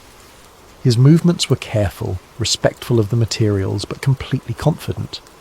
This was not the first time he had retrieved classified documents. "You never saw this file," the man said, looking directly into Hartley's eyes. The folder disappeared into his briefcase with a soft click of the latch. "Do you understand me? You never saw it. It was never in that box. This conversation never happened." Hartley wanted to protest, wanted to assert his rights as an archivist, as a federal employee, as a citizen. He wanted to demand proper documentation, to insist on following protocols. He wanted to ask 100 questions about what those documents meant, why they were classified, what Project Eclipse had been. But the look in the man's eyes stopped him cold. This was not a request. This was not a negotiation. This was a statement of fact, delivered with the weight of authority that came from somewhere far above the pay grade of a junior archivist. "I understand," Hartley heard himself say. His voice sounded distant to his own ears, as if someone else was speaking. The older man nodded once, a brief acknowledgement. Then he turned to his companion. "Check the box. Make sure there's nothing else." The younger man moved to the container Hartley had been processing. He lifted out the remaining supply requisitions with quick, expert hands, checking each page before setting it aside. His movements were methodical, thorough. He found nothing else unusual. "Clear," he said. The older man looked back at Hartley one final time. "You seem like a smart man, Mr. Hartley. Smart enough to understand that some things are classified for good reasons. Some things need to stay buried. Not because anyone did anything wrong, but because the alternative would be worse. Do you understand what I'm saying?" Hartley nodded. He wasn't sure he did understand, but nodding seemed like the safest response. "Good." The man's expression softened almost imperceptibly. Not quite a smile, but something less threatening. "Go back to your work. Finish processing the rest of these boxes. Nothing unusual happened today. You found exactly what you expected to find. Supply requisitions from the European theatre. Nothing more." The two men left without another word. The door closed behind them with a soft click that somehow sounded final, like a vault sealing shut. Hartley sat alone in the archive room for a long time after they were gone. The table in front of him was empty now, just. The ordinary supply requisitions spread across its surface. The folder was gone. The photograph, the list, the memo, the termination order, all of it gone as if it had never existed. His hands were still shaking. He noticed that his coffee had gone cold, a film forming across the surface. The security camera in the corner continued its steady blinking, recording an empty room where nothing unusual had happened. Nothing at all. Hartley looked at his watch. 3:17 in the afternoon. He still had 2 hours left in his shift, 9 more boxes to process. He pulled the next container toward him and opened it mechanically. More supply requisitions, boots and fuel and ammunition. The mundane logistics of war, nothing unusual, nothing dangerous. He never told anyone what he had seen that day, not his supervisor, who asked at the end of the shift if everything had gone smoothly, not his colleagues during lunch breaks, not his wife when he got home that evening and she asked about his day. He finished his shift, checked out at the security desk, drove home through the late afternoon traffic of suburban Maryland, and tried to forget. But he never did forget. The documents haunted him. The names on that list, the strange specializations, Project Eclipse, the signature of a dead man on documents that should not exist. And 20 years later, when he was finally old enough and angry enough and brave enough to break his silence, he would tell his story to a researcher investigating Operation Paperclip, and he would add one final detail that he had noticed in that brief, terrible moment before the documents disappeared. The older man who had taken the folder had a name tag on his briefcase, one of those leather luggage tags that people use when travelling, just visible for a moment as he closed it and prepared to leave. It read, Eclipse Continuity Division, Act 1, The History They Admit. To understand what Evan Hartley may have stumbled upon in that archive room in June of 1998, we need to start with what we know for certain, the acknowledged history, the version that sits in textbooks and documentaries, the story that has been told and retold until it feels like settled fact. In May of 1945, Nazi Germany collapsed. The Third Reich, which Hitler had promised would last 1,000 years, had endured for exactly 12 years and 4 months. As Allied forces swept through German territory in the final weeks of the war, they discovered something that would change the course of the 20th century. The Nazis had been far ahead of everyone else in certain areas of scientific research. Jet engines that could propel aircraft at unprecedented speeds, ballistic missiles that could strike targets hundreds of miles away, rocket technology that pointed toward the stars, advanced aeronautics that made Allied aircraft look primitive by comparison. The V-2 rocket, which had rained terror on London and Antwerp in the final year of the war, represented a quantum leap in engineering. Standing nearly 50 feet tall and weighing over 28,000 pounds at launch, it could carry a 1-ton warhead across a distance of 200 miles, faster than the speed of sound, striking without warning from the edge of space itself. It was the world's first ballistic missile, and the Allies had nothing remotely like it. The Germans had also made advances in fields ranging from synthetic fuels to infrared optics to wind tunnel design. Some of this was practical engineering that could immediately be applied to military and civilian purposes. Some of it was theoretical work that would take years to fully understand and implement. And the scientists who had built all of this were now up for grabs. The United States Army began a frantic operation to locate and secure German scientists before the Soviets could get to them. Special intelligence teams, organised under a program initially called Operation Overcast, fanned out across occupied Germany. They followed leads from captured documents, interviewed prisoners of war, tracked down research facilities that had been hastily abandoned in the final chaos of the Nazi collapse. They found treasures beyond imagination, hidden laboratories carved into mountains, underground factories where slave labourers had assembled rockets while bombs fell overhead, filing cabinets stuffed with technical drawings and experimental data, and scientists, hundreds of them, eager to trade their expertise for safety in America or Britain, or anywhere that wasn't controlled by the advancing Soviet forces. The Soviets were conducting their own parallel operation, of course. The race was on. Whoever could secure the most German scientific talent would have an enormous advantage in the emerging Cold War. Both sides understood this with crystal clarity. In July of 1945, President Harry Truman signed off on what would eventually become Operation Paperclip. The name, chosen later, came from the paperclips that were used to attach new documentation to the scientists' files. Documentation that would help them enter the United States despite their Nazi backgrounds. Documentation that would, in many cases, obscure or outright lie about what they had done during the war. The official program would eventually bring approximately 1,600 German scientists, engineers, and technicians to America over the next decade. Some came immediately in the chaotic aftermath of surrender. Others were recruited more carefully, their backgrounds vetted, their value assessed. By the mid-1950s, they were scattered across the United States, working at military facilities, research laboratories, and the newly formed space agency. The most famous among them, the face of the program in the public imagination, was Werner von Braun. Von Braun had been the technical director of the German rocket program at Peenemünde on the Baltic coast. He had led the team that designed the V2, shepherding it from theoretical concept to operational weapon in just a few years despite constant resource shortages and Allied bombing. He was brilliant, charismatic and ruthlessly pragmatic. When it became clear that Germany would lose the war, he made careful preparations to ensure that he and his key team members would surrender to the Americans, not the Soviets. He got his wish. In May of 1945, von Braun and more than 400 of his colleagues surrendered to American forces in Bavaria. They brought with them truckloads of documents and 14 tons of V2 components that they had hidden in a mine shaft.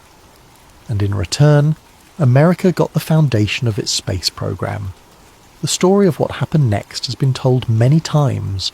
Von Braun and his team were brought to Fort Bliss, Texas, and later to Huntsville, Alabama. They taught American engineers everything they knew about rocketry. They redesigned and improved their V2. They developed new concepts. They dreamed of missions to Mars while building weapons for the Cold War.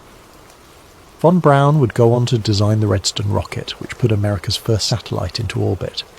He would lead the development of the Saturn V, the massive 3-stage rocket that remains the most powerful machine ever successfully operated by humans. He would become the public face of American space exploration, appearing on television with Walt Disney, meeting with presidents, embodying the promise of American technological supremacy.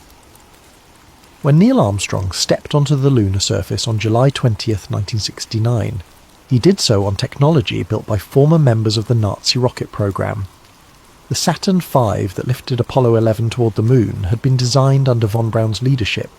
The trajectory calculations, the staging procedures, the engine designs, all of it bore the fingerprints of Peenemünde. Other paperclip scientists made equally important contributions, if less publicly celebrated. Hermann Oberth, one of the founding fathers of rocketry whose theoretical work had inspired both von Braun and the Soviet program, came to America and continued his research.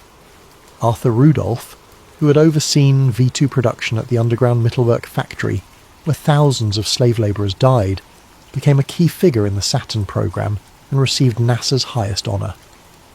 Kurt Debus, who had managed rocket launches for the German military and had been an active member of the SS, became the first director of Kennedy Space Center. Hubertus Strughold, whose work in aviation medicine had pushed the boundaries of human endurance in high-altitude flight, helped develop the protocols that would keep astronauts alive in the hostile environment of space. These men, and hundreds of others like them, formed the backbone of American aerospace achievement in the 50s and 60s. They trained a generation of American engineers. They solved problems that had seemed insurmountable. They turned science fiction into science fact. This is the story everyone knows. The story of redemption through science. The story of brilliant minds rescued from a fallen regime and given a second chance to serve humanity, to achieve the dreams that politics and war had interrupted. It's a compelling narrative. It's even mostly true, but it's not the whole truth. Because President Truman's order authorizing Operation Paperclip had included one explicit restriction, written in clear language that seemed to leave no room for interpretation. No one who had been involved in war crimes would be allowed entry to the United States. Active participants in Nazi atrocities, those who had ordered or overseen or participated in the horrors of the concentration camps, or the slave labour programs, or the medical experiments, these people would not be given safe harbour on American soil. On paper, this restriction was absolute and non-negotiable. In practice, it was routinely and systematically ignored. Dozens of the scientists brought to America under Paperclip had records connecting them directly to war crimes. Some had been members of the SS, Hitler's elite paramilitary organisation, responsible for some of the worst atrocities of the Nazi regime. Others had held rank in the Nazi Party itself. Still others had overseen slave labour operations where prisoners from concentration camps were worked to death building rockets and jet engines. Arthur Rudolph's Mittelwerk factory was a hell on earth. a subterranean nightmare where emaciated prisoners assembled V-2 rockets while guards beat them for working too slowly. More prisoners died building the V-2 than died from the weapon's use against Allied cities. Rudolf oversaw it all, making production decisions that he knew would cost lives, meeting quotas that could only be achieved through slave labour. Hubertus Strughold conducted aviation medicine experiments that pushed human subjects to the limits of endurance and beyond. Some of his research had used data from Nazi experiments on concentration camp prisoners, experiments where subjects were frozen to death or killed in pressure chambers. Kurt de Boos had been an active and enthusiastic member of the Nazi Party and the SS. He had worn the uniform, attended the rallies, believed in the ideology.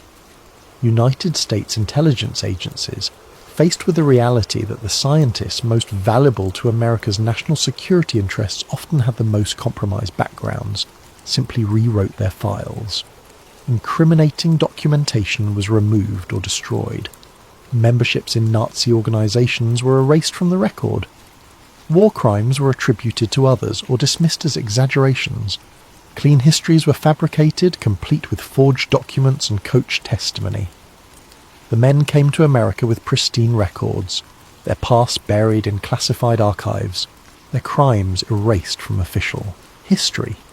This is acknowledged fact now, not conspiracy theory. Declassified documents have confirmed it in exhaustive detail. Congressional investigations have exposed it. Journalists have written books about it. It remains controversial, a source of ongoing moral debate, but it's no longer secret. The question is asked again and again, should America have done this?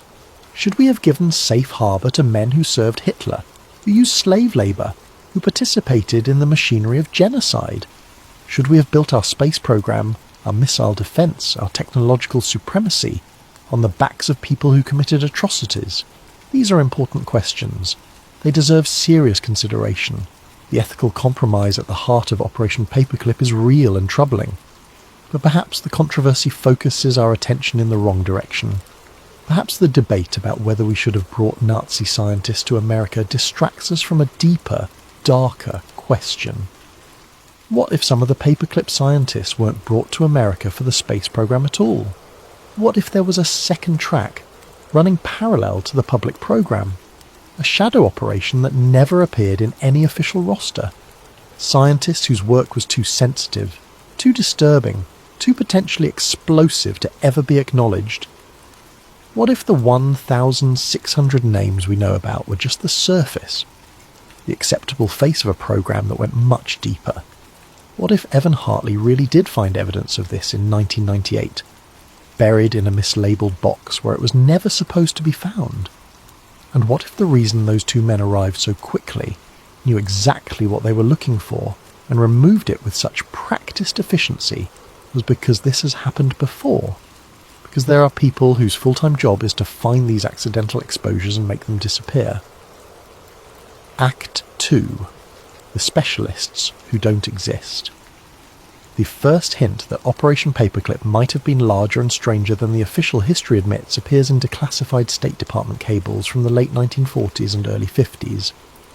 These documents, released piecemeal over decades in response to Freedom of Information Act requests, contain occasional references to something that shouldn't exist according to every published history of the program. They mention Category 2 paperclip specialists. The references are brief, usually just a line or two embedded in longer documents about other matters. A budget allocation for Category 2 specialists requiring special security clearances, a transfer order for Category 2 personnel moving between facilities, a request for additional housing at a military installation to accommodate incoming Cat 2 researchers. But nowhere in any public paperclip documentation, in any of the comprehensive rosters compiled by historians over decades of research, does the term Category 2 appear with any definition or explanation. The official paperclip rosters are remarkably complete. They contain approximately 1,600 names, each with an associated biography compiled from multiple sources: Nazi-era records, American military intelligence files, personnel documents from the various facilities where the scientists worked, immigration records, and in many cases interviews with the scientists themselves or their surviving family members. Each entry includes a birth date, place of birth, educational background, field of expertise, the German institution where they worked during the war, the American facility where they were first assigned, and a brief summary of their subsequent career. The rosters are cross-referenced, footnoted, and have been scrutinised by multiple researchers. They represent decades of painstaking historical work. None of these rosters mention a Category 2 designation. The scientists are all treated as part of a single program, with variations in security clearance and assignment, but no fundamental subdivision into separate categories. So who are these people mentioned in the State Department cables? A handful of researchers working on the margins of mainstream historical inquiry have attempted to track down the answer. What they've found is fragmentary, contradictory, and deeply strange. The pieces don't quite fit together, and there are enormous gaps where records should be but aren't. The Category 2 specialists, according to these scattered references, worked in fields that didn't fit the public narrative of Operation Paperclip. They weren't rocket scientists developing the next generation of missiles. They weren't aeronautical engineers designing swept-wing jet aircraft. They weren't chemists working on synthetic fuels, or physicists working on nuclear weapons. Their specializations, where they can be identified at all, included fields that sound more like science fiction than legitimate research: human sensory manipulation and control, electromagnetic behavioral research and modification, high-altitude survival experiments involving extreme conditions, neurological interference technology, cognitive enhancement through external stimulation protocols, psychotronic weapons development and field testing, non-local consciousness research and application. These are not the kind of specializations that help you build a rocket to the moon. These are the kind of specializations that suggest research into controlling human beings, influencing thoughts, manipulating perceptions, overriding will and choice.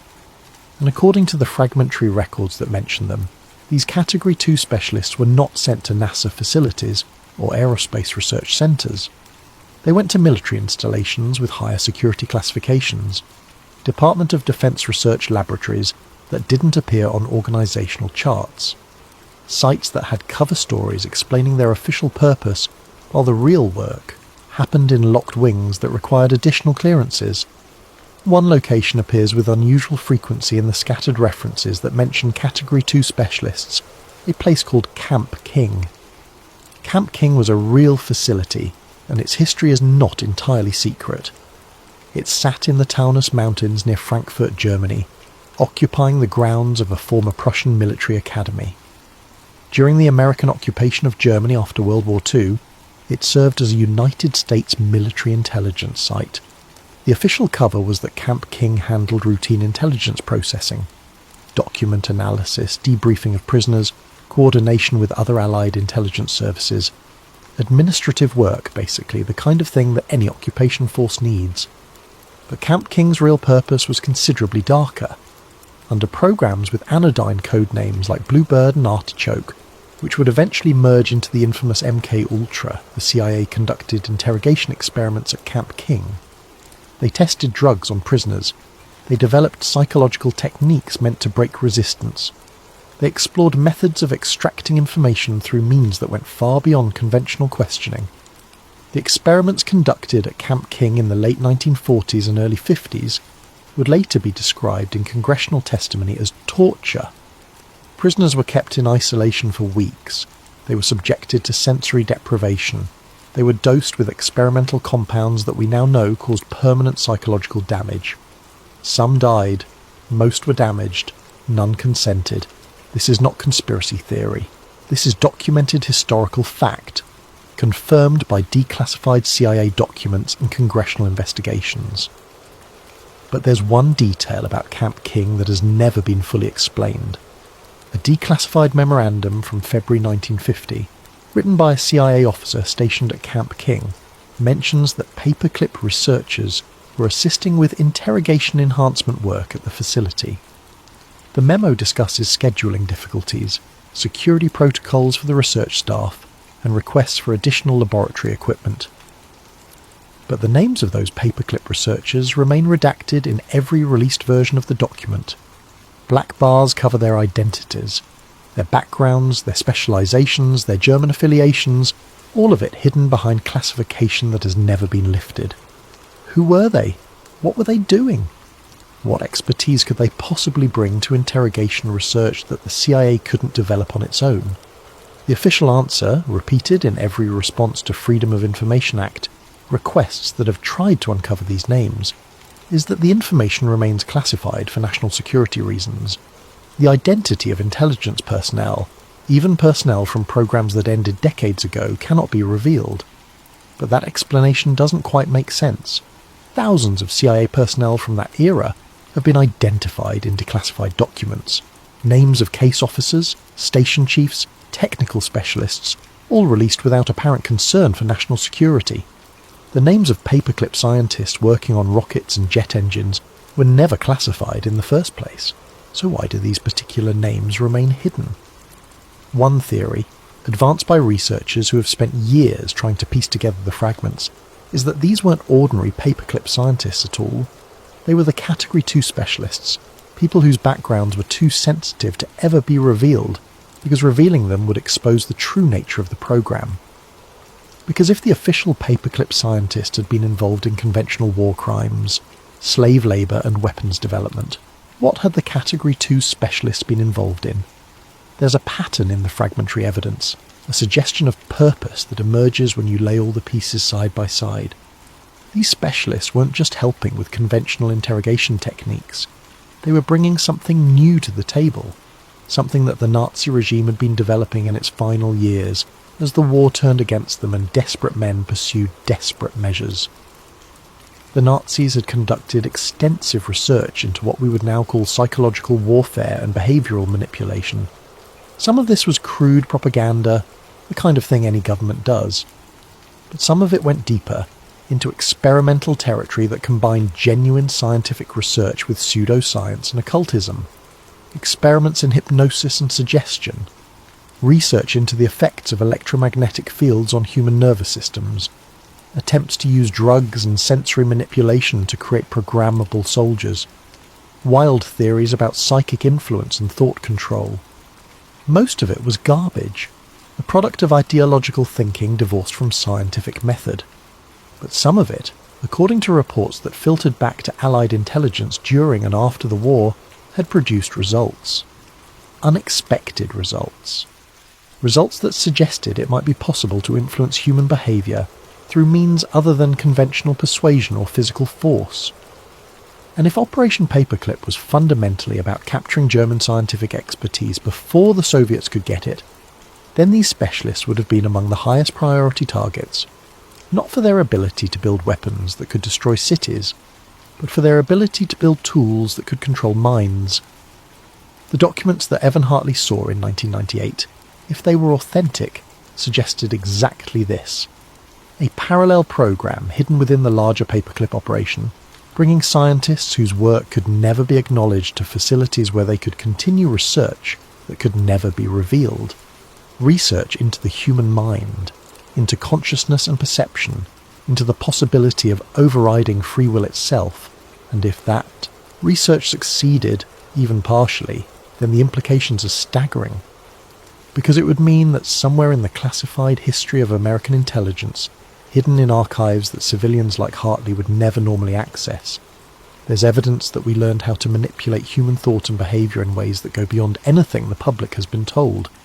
It would mean that the real breakthrough from Operation Paperclip wasn't the Saturn V rocket. It was something far more dangerous. Act 3. Project Eclipse. The memorandum that Evan Hartley saw in that archive room in June of 1998, the one that two men from the Office of Special Investigations arrived to confiscate within hours of his discovery, contained a designation that appears nowhere in any declassified government records: Project Eclipse. No program by that name shows up in budget documents from the late 40s and early 50s. No personnel rosters, no facility assignments, no after-action reports or progress updates. No congressional testimony mentions it. No presidential finding acknowledges its existence. If it existed, it was buried deeper than anything that has been revealed in the decades of investigations and exposures that have gradually pulled back the curtain on Cold War-era intelligence operations. But the date on that memorandum, if Hartley's memory is accurate, is significant. October 21st, 1947. That was a pivotal moment in American intelligence history, a hinge point where multiple storylines converged. 3 months earlier, in July of 1947, something had crashed in the desert near Roswell, New Mexico.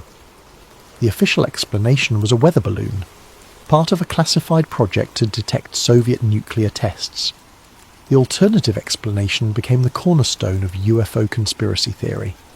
But regardless of what actually happened at Roswell, the incident triggered a wave of interest in unconventional phenomena within the military and intelligence communities. Suddenly, questions that had seemed like science fiction were being taken seriously at the highest levels. In September of 1947, the National Security Act was signed into law, fundamentally reorganizing American intelligence operations for the emerging Cold War.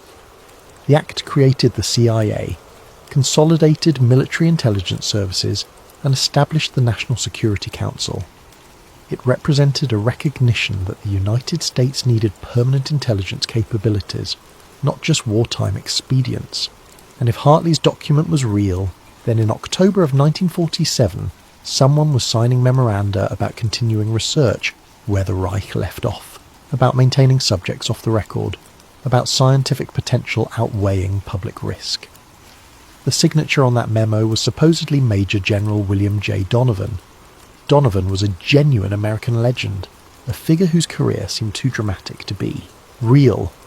He had won the Medal of Honor in World War I for leading his battalion through withering German machine gun fire, earning the nickname Wild Bill for his courage under fire.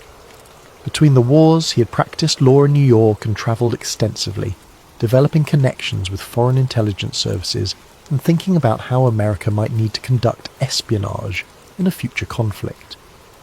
When World War II began, Donovan lobbied President Roosevelt to create a centralized intelligence agency. Roosevelt agreed, and in July 1941, the Office of Strategic Services was born with Donovan at its head.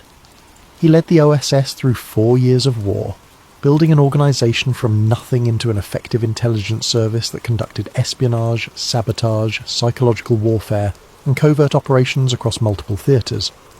The OSS's achievements were real and significant. It had recruited Nazi defectors, supported resistance movements behind enemy lines, conducted daring operations that saved American lives. Donovan had built something impressive, but when the war ended, President Truman disbanded the OSS. Truman was suspicious of intelligence services, worried about creating an American Gestapo. He wanted military intelligence to return to the military services and civilian intelligence to be handled by the State Department and FBI. Donovan argued against this decision, warning that America would need coordinated intelligence capabilities in the peace that would follow. But Truman's mind was made up. In October 1945, the OSS ceased to exist. Donovan, disappointed and pushed aside, returned to his law practice in New York. That's the official story, the one in every biography and history book. Donovan retired from intelligence work, practiced law, gave occasional speeches about national security issues, but held no official position in the government after 1945.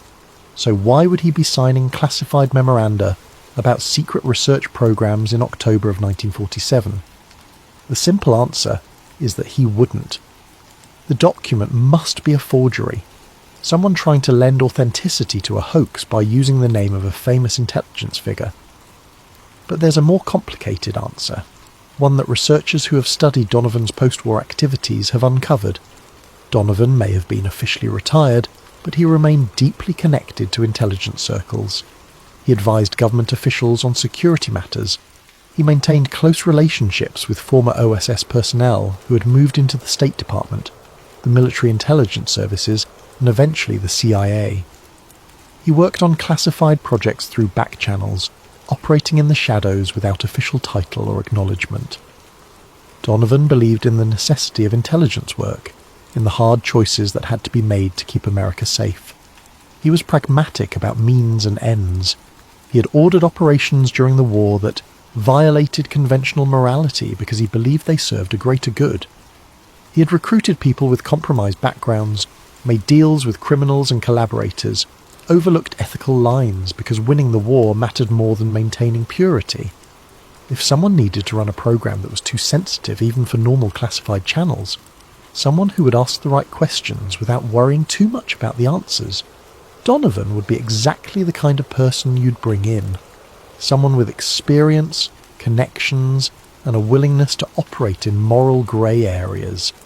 Someone who could make things happen without leaving official fingerprints. Someone who understood that some secrets need to stay secret forever. The memorandum that Hartley saw mentioned designated facilities where the Eclipse researchers would continue their work, separated from the main paperclip operation and hidden under deeper classification. Fragmentary evidence from Freedom of Information Act requests and occasional witness accounts suggest several possibilities. Wright Field in Ohio, which later became Wright-Patterson Air Force Base, was a centre for aerospace research and development. It was also, according to persistent rumours, a repository for unusual materials and classified projects that didn't fit elsewhere in the military structure. The base was enormous, with hundreds of buildings spread across thousands of acres. It would be relatively easy to conduct sensitive research in one corner without anyone else knowing. Fort Detrick in Maryland was officially established as a biological warfare research centre in 1943. Its secure laboratories and isolation from public scrutiny made it an ideal location for sensitive experiments of any kind. If you needed to study things that most people would find disturbing, Fort Detrick offered both the facilities and the security to do it without observation. Brookhaven National Laboratory on Long Island was created in 1947, supposedly to conduct research into peaceful uses of nuclear energy. But its government funding, extensive security measures, and remote location could have covered work that had nothing to do with nuclear physics. And there are hints, buried in various documents and testimonies collected over the years, of an unlisted facility somewhere near Los Alamos, New Mexico. The Manhattan Project had established multiple secret sites around Los Alamos, some of which continued operating after the war under cover of nuclear weapons research. One of these sites, never officially acknowledged, may have hosted research that had nothing to do with atomic bombs.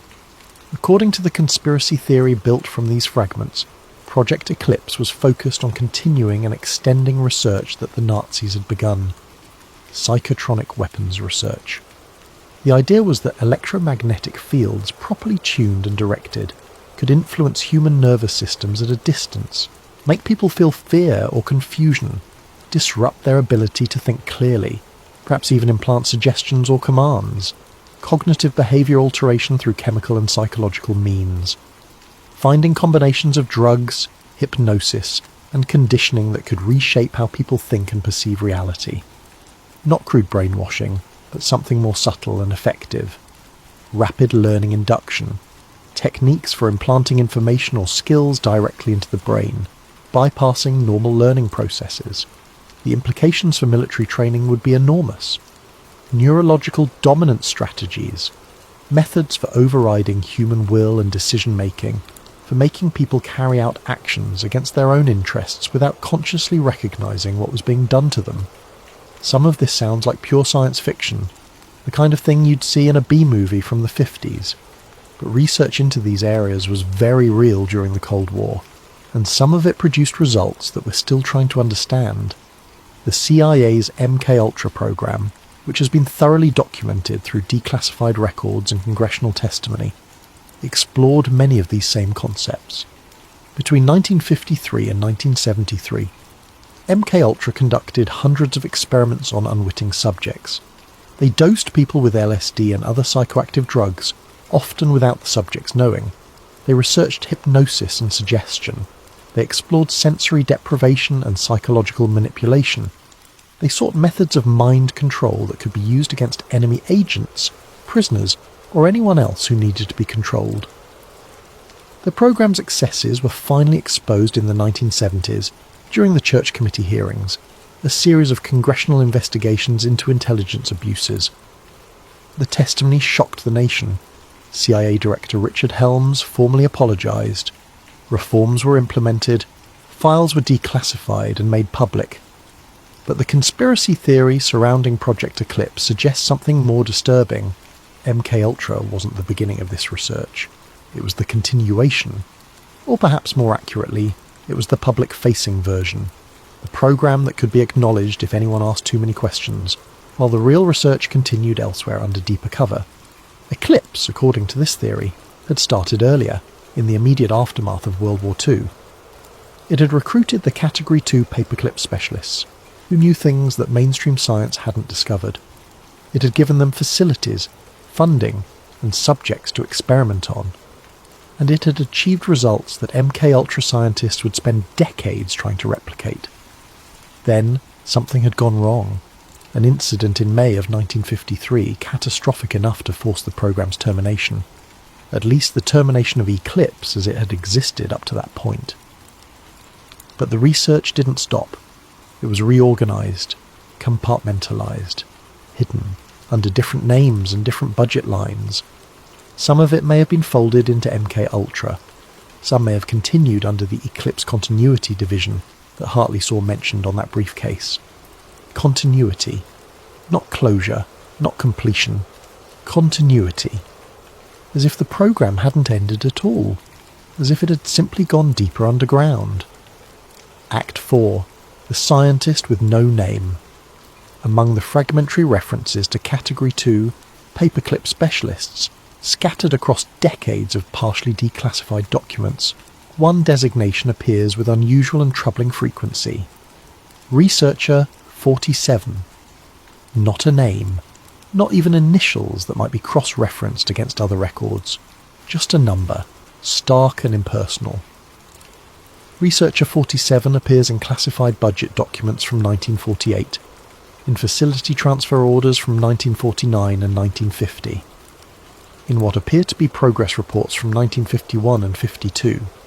His designation is always the same, never a name, always just the number. His field is listed variously, depending on which document you're looking at, as bioelectromagnetic interface systems, non-local cognition research, field-based neurological manipulation, and in one particularly cryptic entry, simply consciousness alteration through resonance protocols. These are not standard scientific disciplines.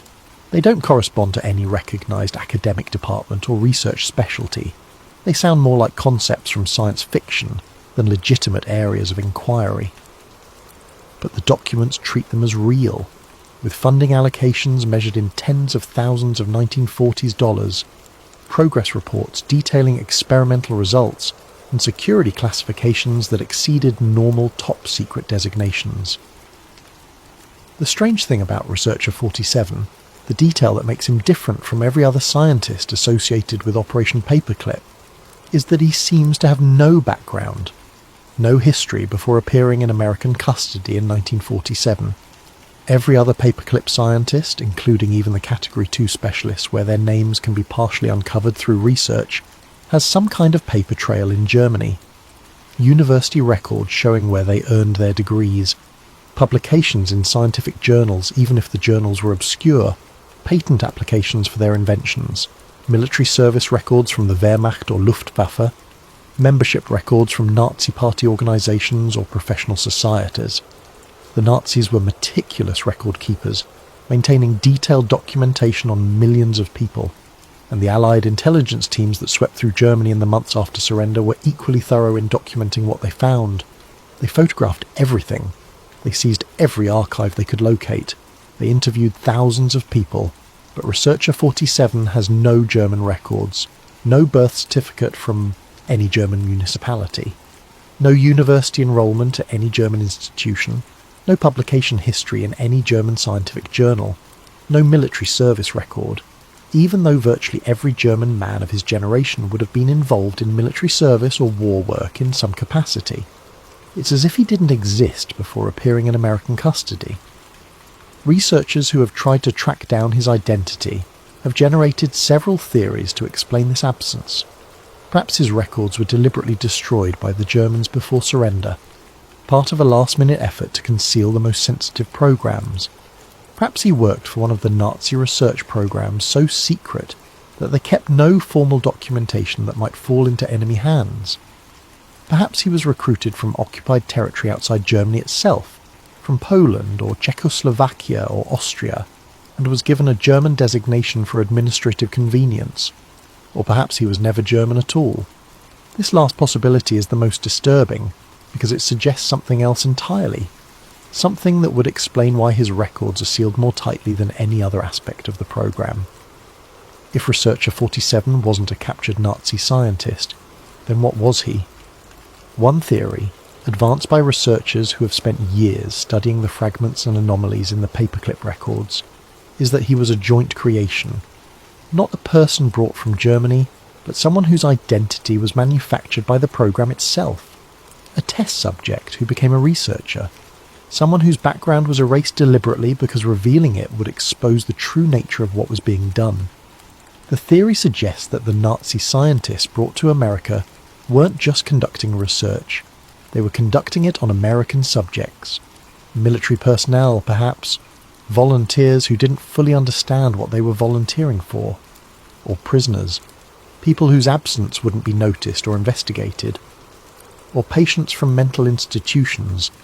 People who could be experimented on without consent because their testimony would never be believed. And perhaps one of those subjects turned out to be particularly receptive to whatever was being done. Particularly talented at the skills being developed. So talented that he became part of the research team himself, his origins obscured behind a number designation, because the truth would be too explosive to ever acknowledge. This sounds paranoid. It sounds like conspiracy thinking taken to an extreme. But the history of classified research programs includes many instances where ethical violations that seemed unthinkable were later revealed to be real. The Tuskegee syphilis experiment, where black men were denied treatment for decades so researchers could study the disease's progression. Project MKUltra's dosing of unwitting Americans with LSD and other drugs. The CIA's operation of secret prisons where torture was routine and documented. Is it really so impossible that a program buried deeper than any of these, hidden behind multiple layers of classification and deniability, might have crossed even more fundamental ethical lines? The final reference to Researcher 47 appears in a CIA memorandum from May 1953. The memo, partially declassified in 1987 with significant redactions, describes what it calls an uncontrolled field resonance test resulting in personnel loss.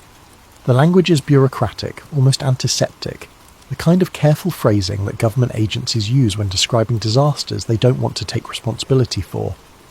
But the implications are clear enough. Something went catastrophically wrong during an experiment.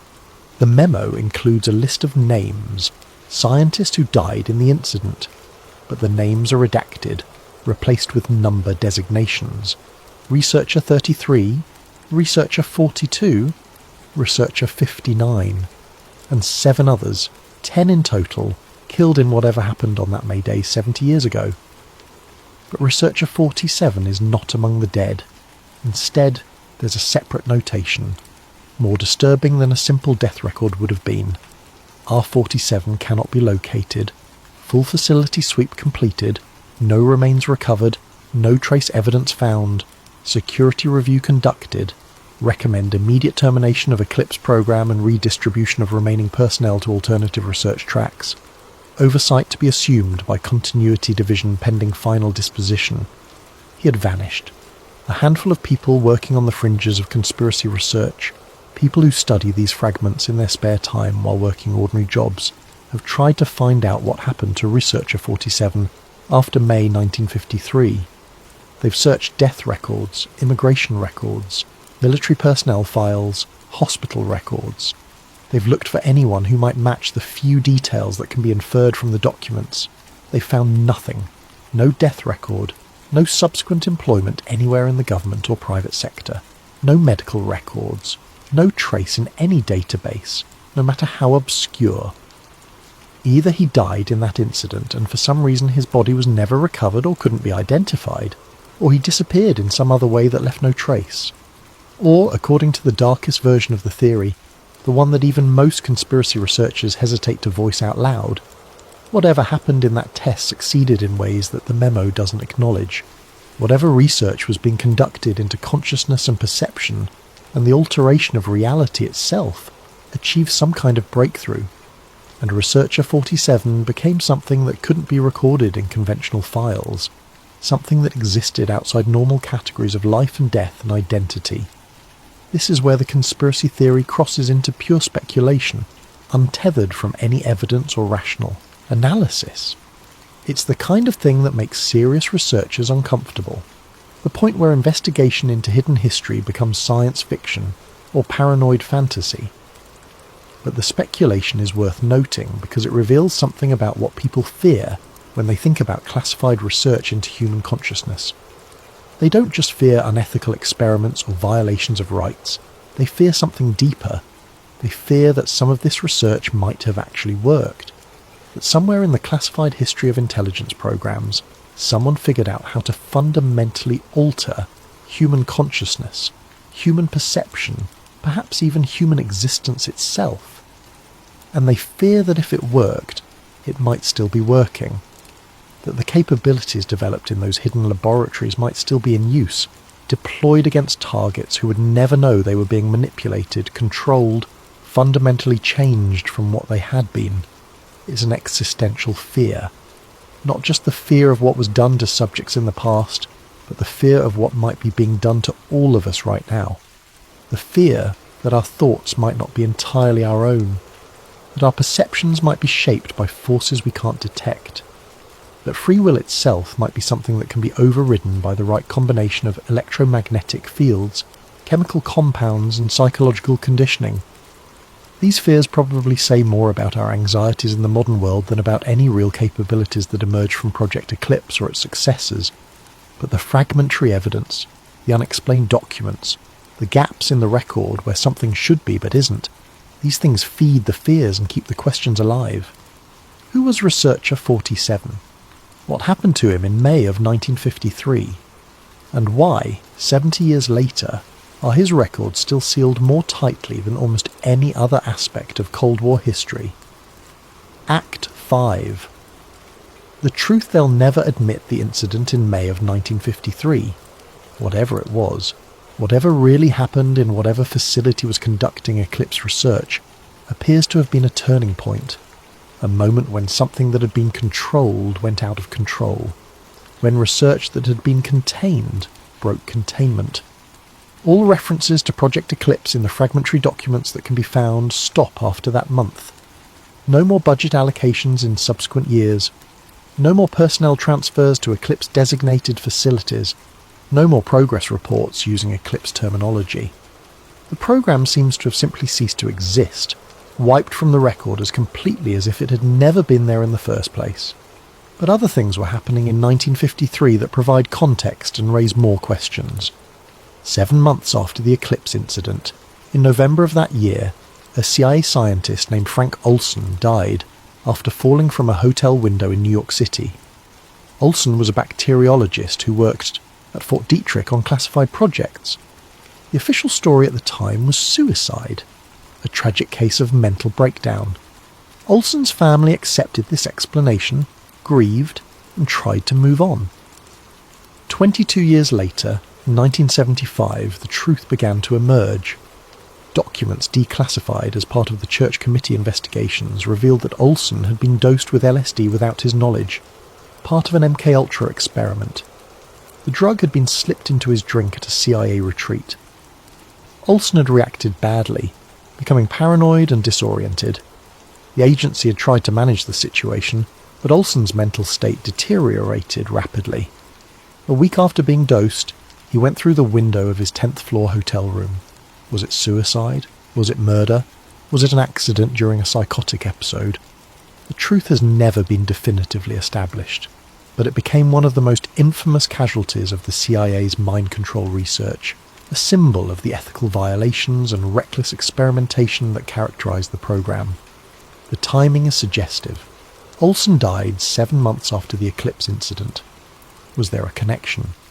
Did the catastrophic failure of one program lead directly to changes in another? Did Eclipse personnel, fleeing from whatever disaster had occurred in May, bring their research into the MKUltra program that was just getting started? MKUltra was officially authorised in April of 1953, just weeks before the Eclipse incident. It's possible that the two programs had overlapped, that Eclipse was running parallel to the early stages of MKUltra, perhaps exploring more extreme or exotic possibilities while MKUltra focused on more conventional approaches. It's also possible they were connected more directly. Perhaps Eclipse was a test bed, a place where the most radical experiments could be conducted before techniques were refined and transferred to MKUltra. Perhaps the Eclipse failure provided crucial data or warnings that shaped how MKUltra operated, teaching the CIA what boundaries couldn't be crossed without catastrophic consequences. Or perhaps, as some researchers have suggested, MKUltra was created specifically to be the public-facing version of research that was actually centred in Eclipse. A program that could be acknowledged, even if its details remained classified. The story they could tell if anyone asked too many questions about what was happening in certain facilities, what certain scientists were working on, where certain budget allocations were really going. While the real research, the research that had produced results too sensitive to ever reveal, continued elsewhere under deeper cover. This is pure speculation, unsupported by any direct evidence. But it fits a pattern that conspiracy researchers have identified in other classified programs, the existence of what they call sacrificial layers.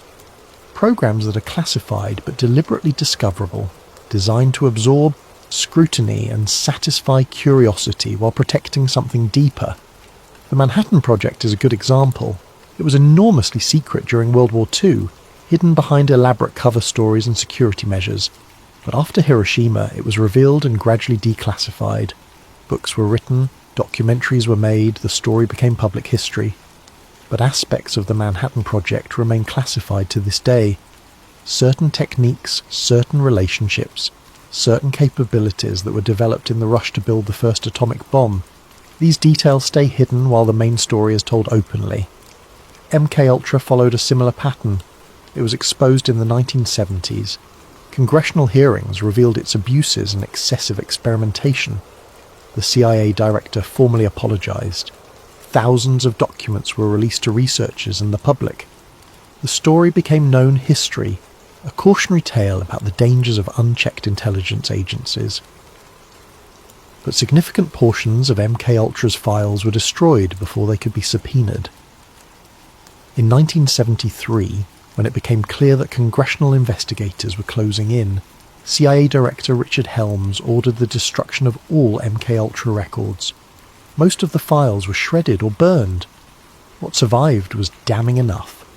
Proof of illegal experimentation, violations of human rights, reckless endangerment of innocent people.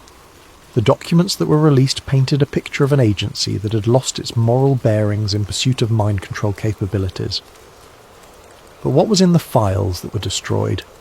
What was so sensitive that it couldn't be allowed to survive even congressional investigation? And through all the investigations and revelations and declassifications of the 70s, through all the testimony and leaked documents and journalistic exposés, Project Eclipse never came up. Not once. It was never mentioned in congressional hearings, never referenced in released CIA documents, never investigated by any official body, either because it never existed, because the handful of references that researchers have found in obscure corners of declassified documents are mistakes or misunderstandings or forgeries, or because it was protected by a level of security that MKUltra never had, because it represented research that went so far beyond MKUltra's experiments with LSD and hypnosis that it could never be revealed, not even in the wave of exposure that supposedly brought transparency to intelligence operations, because some secrets are kept secret forever. Epilogue. The signature that couldn't be 20 years after Evan Hartley saw that classified folder in the National Archives, after two men from the Office of Special Investigations had taken it away and warned him never to speak of it, he finally broke his silence.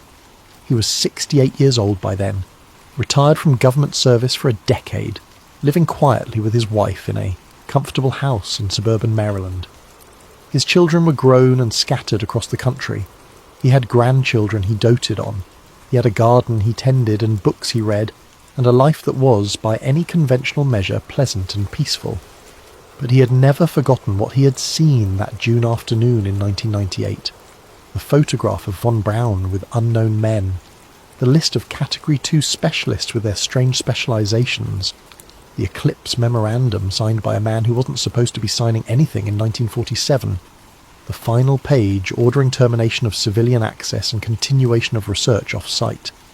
And he had never forgotten the two men who had taken it away, particularly the older one with eyes that saw everything and revealed nothing, who had warned Hartley that some things needed to stay buried. For 2 decades, he had kept his silence. He had followed the implicit command. He had told no one, not even his wife during their most intimate moments, not even his closest friends over drinks when conversation turned to mysteries and conspiracies and the hidden machinery of government. But in 2018, when Hartley was old enough to feel the weight of his years and brave enough not to care about consequences anymore, he decided to tell someone. Not a journalist who might sensationalize the story. Not an official investigator who would be bound by the same classification restrictions that had hidden Eclipse in the first place. But a researcher, a historian who had spent his career studying Operation Paperclip and who might understand the significance of what Hartley had seen. The researcher was a professor at Georgetown University named Thomas Kellerman. He had written 2 books about Paperclip, meticulously researched and carefully documented. He approached the subject with academic rigour but also with moral seriousness, neither excusing the ethical compromises nor reducing them to simple propaganda. Hartley had read both books and trusted Kellerman's judgment. They met in a coffee shop in Bethesda on a cold November morning. Hartley told his story slowly, carefully, trying to remember every detail. Kellerman listened without interruption, taking notes on a yellow legal pad, his face showing nothing except professional interest. When Hartley finished, Kellerman asked the obvious questions. Was he sure about what he had seen?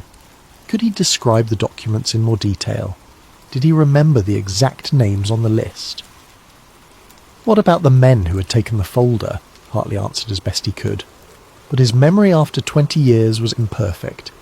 He could recall the general content of the documents, but not their exact wording. He could describe the photograph but not identify the unknown men in it. He remembered the warning he'd received but not the precise language used. Kellerman thanked him for coming forward. He said he would look into it, file some freedom of information, act requests, see what he could find. He knew researchers who specialised in finding classified documents, people who understood how to work the system and extract information that was technically public but hidden behind bureaucratic obstacles. But Hartley could see in Kellerman's eyes that the professor didn't expect to find anything. The story was too strange, the documents too sensitive, the time too long past. They shook hands and parted. Hartley drove home feeling simultaneously relieved and disappointed. He had finally told someone. The secret no longer sat in his chest like a stone, but nothing would come of it. The truth would stay buried. Kellerman, for his part, did what he had promised. He filed Freedom of Information Act requests for any documents related to Project Eclipse. He searched for references to Category 2 paperclip specialists in every database he could access. He reached out to other researchers, to retired intelligence officers, to anyone who might have heard something about a shadow program running parallel to the main paperclip operation. He found nothing. Every FOA request was denied, either because no responsive records could be located, or because any such records that might exist remained classified for national security reasons. Every search came up empty. Every person he spoke with had never heard of Eclipse. It was as if none of it had ever existed. As if Hartley had imagined the whole thing, or had somehow misinterpreted what he had seen. But then Kellerman found something else. Not through official channels, not through any FOIA request or database search, but by accident while researching something entirely different.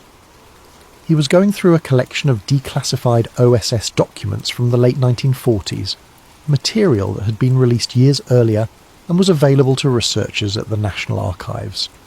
He was looking for references to William Donovan's post-war activities, trying to establish what role, if any, the former spy master had played in early CIA operations, despite his official retirement. The documents were mostly routine.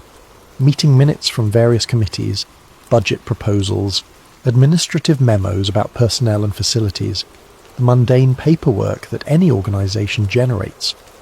But in a batch of files from 1948 concerning security procedures at Camp King in Germany, Kellerman found a memo that made his hands stop moving.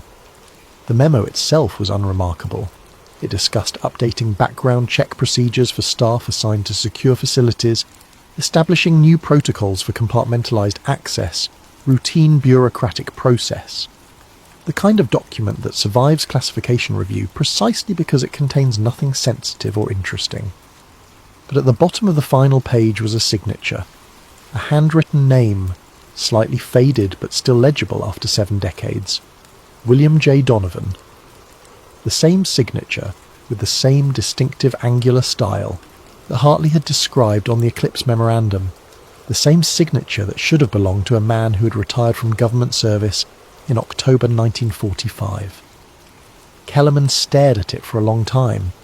Then he carefully photographed the page with his phone and sent a copy to Hartley with a simple question. "Is this the signature you remember?" Hartley called him 2 hours later. His voice was shaking. "That's it," he said. "That's exactly it. I remember the way the J crosses the W in the first name, the way the final N in Donovan extends below the line. That's the signature I saw." Kellerman felt something cold settle in his stomach, because if the signature was authentic, and there was no reason to think it wasn't, since it was on a document that had been declassified through normal channels decades ago, then it proved something important. Donovan had been active in intelligence work in 1948 despite his supposed retirement. He had been signing documents related to Camp King, where according to later revelations some of the earliest CIA interrogation experiments were conducted. And if he was doing that, then it was entirely plausible that he might have been involved in other classified programs as well. Programs that went even deeper than what happened at Camp King. Programs like Eclipse. Kellerman wrote back to Hartley, asking if there was anything else he remembered, any detail he might have forgotten to mention in their original conversation. Hartley was silent for a long moment on the phone. Then he spoke quietly. "There is one thing," he said. "I didn't mention it before because it seemed too small, too unimportant. But when those men took the folder, when the older one put it in his briefcase, I saw a name tag. One of those leather luggage tags that people attach when they travel. It was just visible for a moment before he closed the case." "What did it say?" Kellerman asked, already knowing somehow that the answer would be important. "Eclipse Continuity Division." The words hung in the air between them. Kellerman felt his skin prickle. "Continuity?" he asked. "Not completion or closure." "Continuity," Hartley confirmed, like it was still ongoing, like it was something that needed to be continued indefinitely.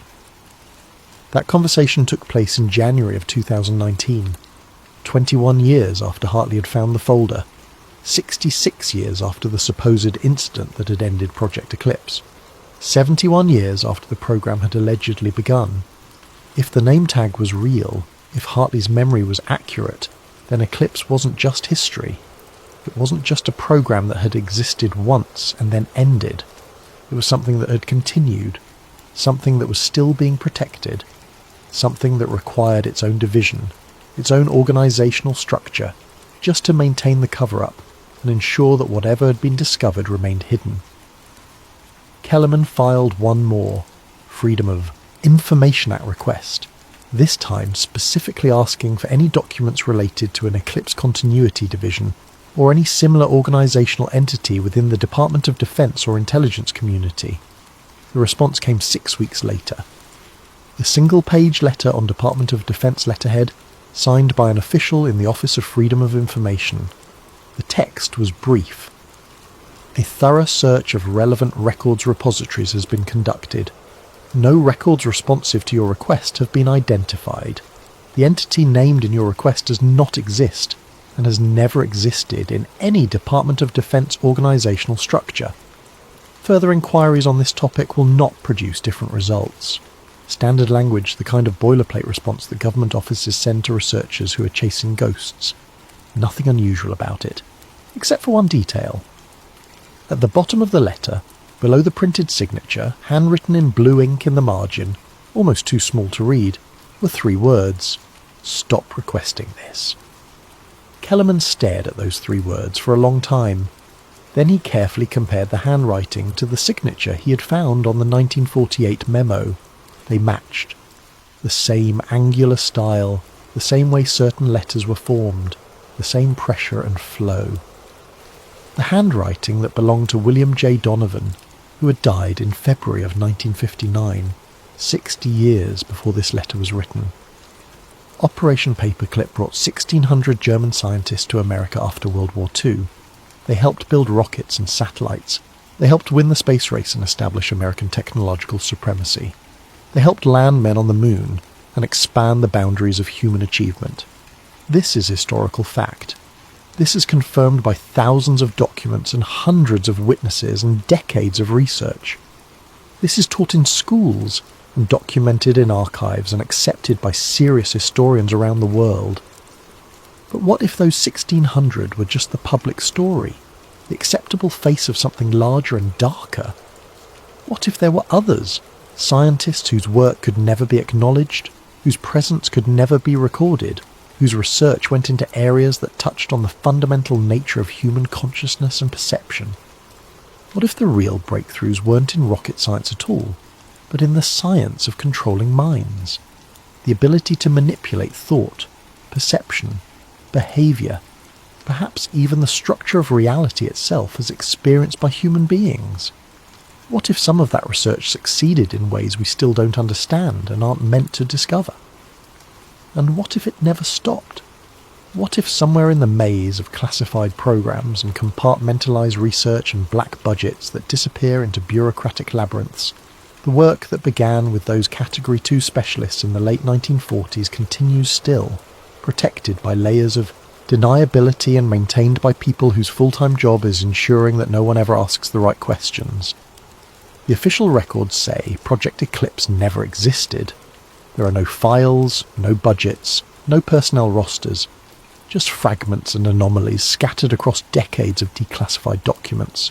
Just stories from people like Evan Hartley, who saw something they shouldn't have seen and were warned never to speak of it. Maybe they're all mistaken. Maybe it's just conspiracy thinking, pattern making and random noise, the human tendency to see connections where none exist and create narratives from coincidence. Or maybe some secrets are kept so well that their very existence can be erased from history. Maybe there are programs so deeply classified that they leave almost no trace, maintained by people who understand that certain knowledge is too dangerous to ever be made public. Until someone finds a mislabeled box in an archive. Until someone asks a question that hits too close to something that should stay hidden. Until someone gets a response that they weren't supposed to get, written in handwriting that shouldn't exist. The truth about Operation Paperclip might not be about rockets at all. It might be about something far more disturbing and far more profound. Something that challenges our understanding of science, ethics, human consciousness, and the nature of reality itself. Something that was never declassified because it can never be declassified. Because it's still happening. Somewhere in the shadow of government secrecy, in facilities that don't appear on any map, under programs that have no names in any public record, the research that began with those Category 2 specialists might still continue. The work of understanding and manipulating human consciousness, perception, thought itself. And if it does, if even a fraction of this is true, then the question isn't just what they discovered in those hidden laboratories 70 years ago. It's what they've become capable of doing with that knowledge in all the years since. What techniques they've refined, what capabilities they've developed, what boundaries they've crossed in pursuit of control over the human mind. And whether we would even know if they were using those capabilities on us, whether our thoughts are entirely our own, whether our perceptions of reality are authentic or shaped by forces we can't detect and wouldn't recognise if we could, whether free will itself, the fundamental assumption underlying all of human society and morality and law, is something that can be overridden by the right combination of technology and technique developed in programs that officially don't exist. These are the questions that the story of Project Eclipse raises. Questions that can't be answered because the evidence is sealed or destroyed. Questions that most people will dismiss as paranoid fantasy. But questions that won't go away as long as fragments remain.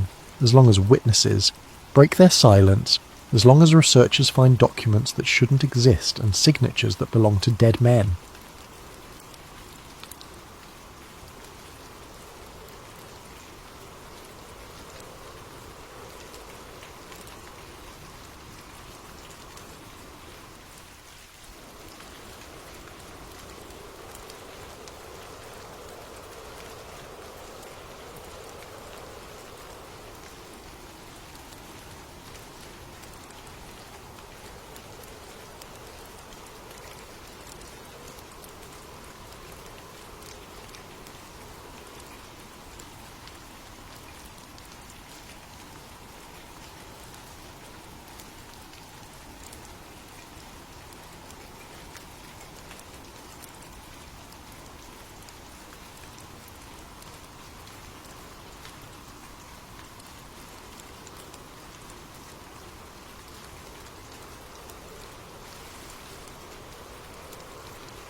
Tonight, we are going somewhere cold, somewhere quiet and very far from anything familiar.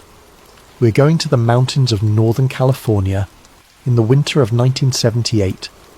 We are going to follow 5 men up a road they should never have taken, into a wilderness that offered them almost no chance of survival. And we are going to ask the question that has haunted this case for nearly half a century. Not just what happened to them, but why. Why did they go there in the first place? Because here is the thing about the Yuba County 5. The men had a car. The car was working. There was fuel in the tank. There was a road that led back to safety. And yet, at some point on that cold February night, they chose to stop. They chose to leave. They chose to walk into the dark and the snow and the silence of the Sierra Nevada mountains. And for most of them, they never walked back out. This is not a story about bad luck. This is not a story about getting turned around on an unfamiliar road. This is a story about decisions, a series of decisions made by 5 men who, by all available evidence, should have known better. And it is a story about one question that the official explanation has never been able to fully answer. Why did they walk away from the car? Let us begin at the beginning. February 24th, 1978. The city of Marysville, California sits in the Sacramento Valley, flat and wide, surrounded by farmland and connected to the broader world by a web of state highways. It is not a famous city. It is the kind of place where people know their neighbours, where routines are dependable, where a Friday night basketball game at the local arena is exactly what it sounds like. A simple, familiar pleasure. 5 men from Marysville made plans to attend a game that night. They were going to watch the UC Davis Aggies play in Chico, a college town about 50 miles to the north. It was not an unusual outing. They had made similar trips before. They were friends, in that easy and unspoken way of people who share a community, who have grown up alongside each other or drifted together through the slow gravity of small-town life. Their names were Jack Madruga, Bill Sterling, Wesley Beasley, Ted Wire, and Gary Mathias. All 5 of them were in their 20s. All 5 of them had connections to Gateway Projects, a local organisation that provided support and community for adults with developmental and intellectual disabilities. Some of them were clients of the organisation. Some of them had cognitive limitations that would become deeply relevant to the questions this case would eventually raise. They were not men who were expected to navigate wilderness emergencies. They were not men who carried survival training or backcountry experience. They were ordinary young men from a small valley city, going to a basketball game on a Friday night. Jack Madruga was 22 years old and worked a steady job. He owned the car they drove, a 1969 Mercury Montego, light blue, the kind of vehicle that blends into any parking lot in America. He was considered the most capable driver of the group, the most reliable. Bill Sterling was 29. He was known in his community as gentle and good-natured. He lived with his mother, as several of the men did, in a home where he was cared for and comfortable. Wesley Beasley was 25. He was quiet, according to those who knew him. He liked sports. He enjoyed outings like this one. Ted Wire was 32, the oldest of the group. He was large and physically strong, though he had a mild intellectual disability. He was sociable and well-liked.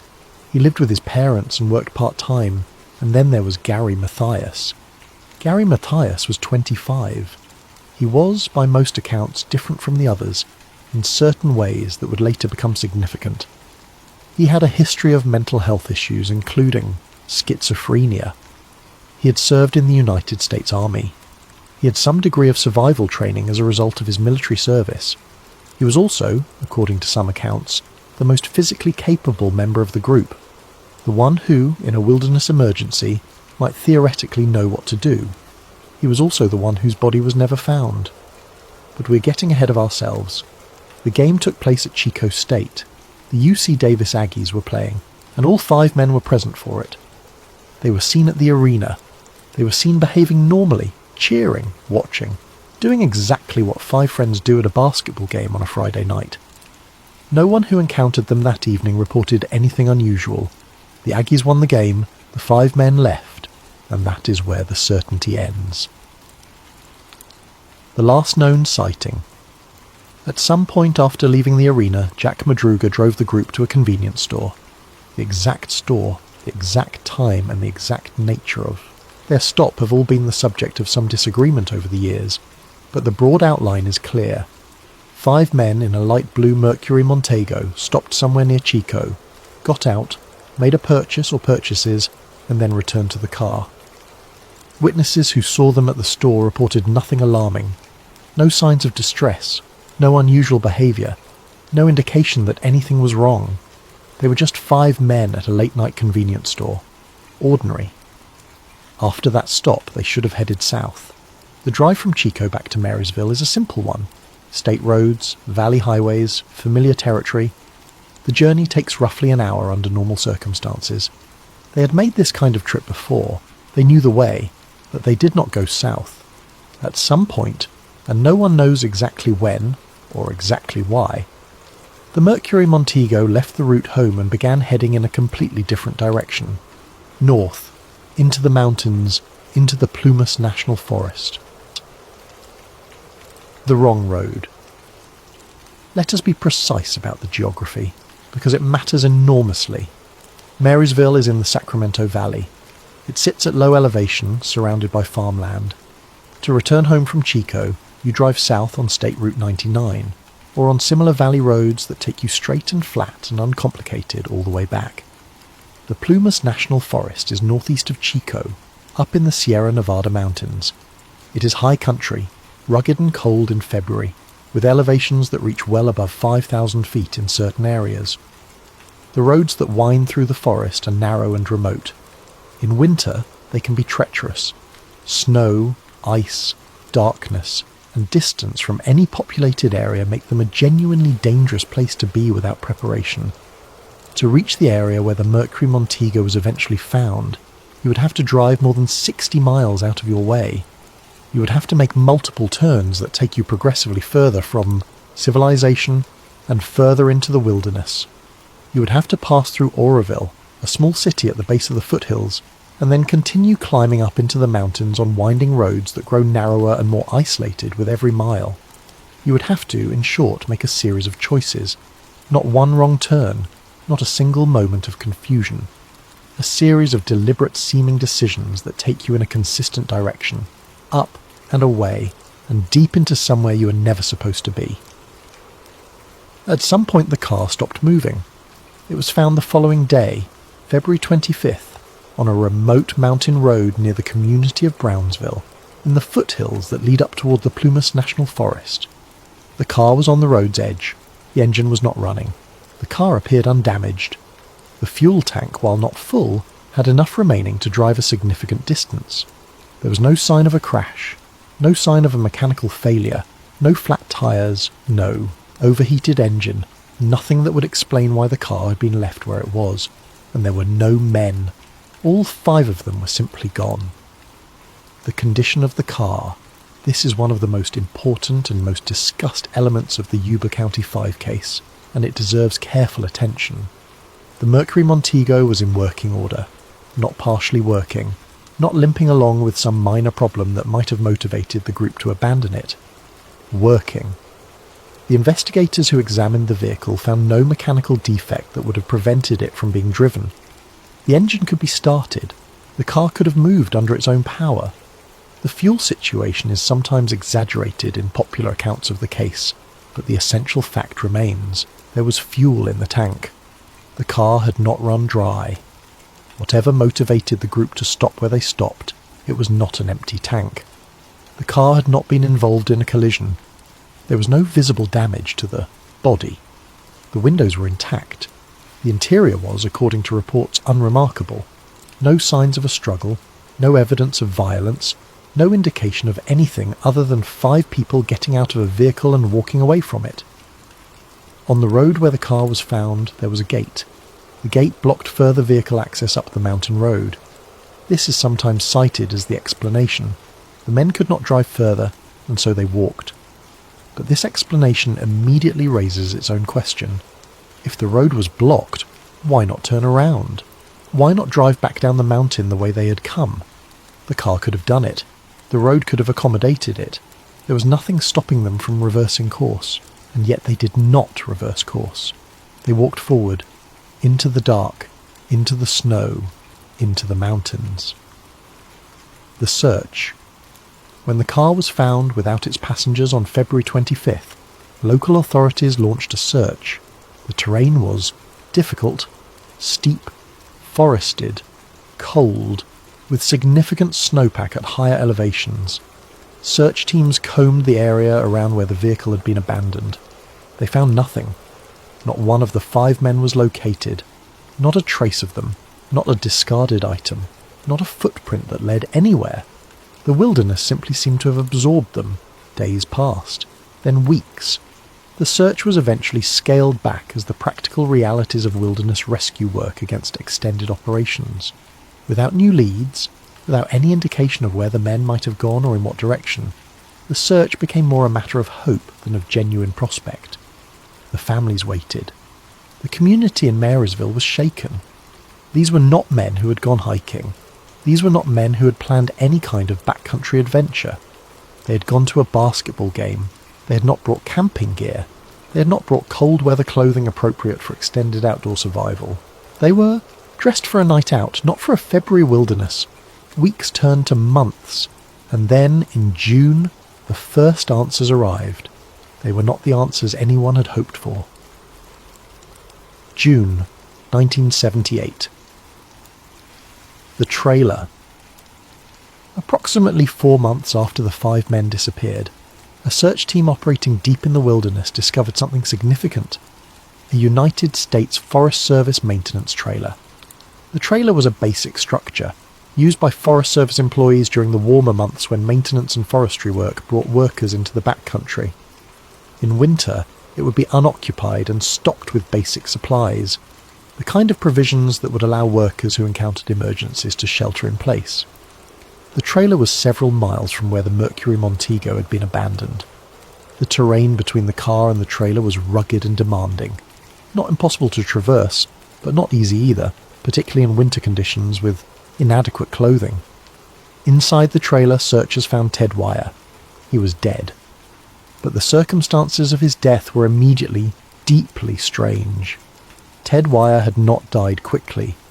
The evidence suggested that he had survived for an extended period inside the trailer, weeks by most estimates, and possibly longer. He had access to the food supplies stored in the trailer. He had shelter. He had a structure that, while basic, provided real protection from the elements. He had every reason to survive, and yet he had not. The food in the trailer was largely untouched.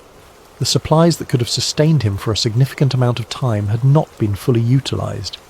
There was food on the shelves, and Ted Wire had apparently eaten very little of it. His body showed signs of severe malnourishment, of exposure, of a slow deterioration that should not have been necessary given what was available to him. He had also made no apparent attempt to signal for help. No fire, no visible markers, No effort to attract the attention of search teams that had been operating in the broader area during the month since the disappearance.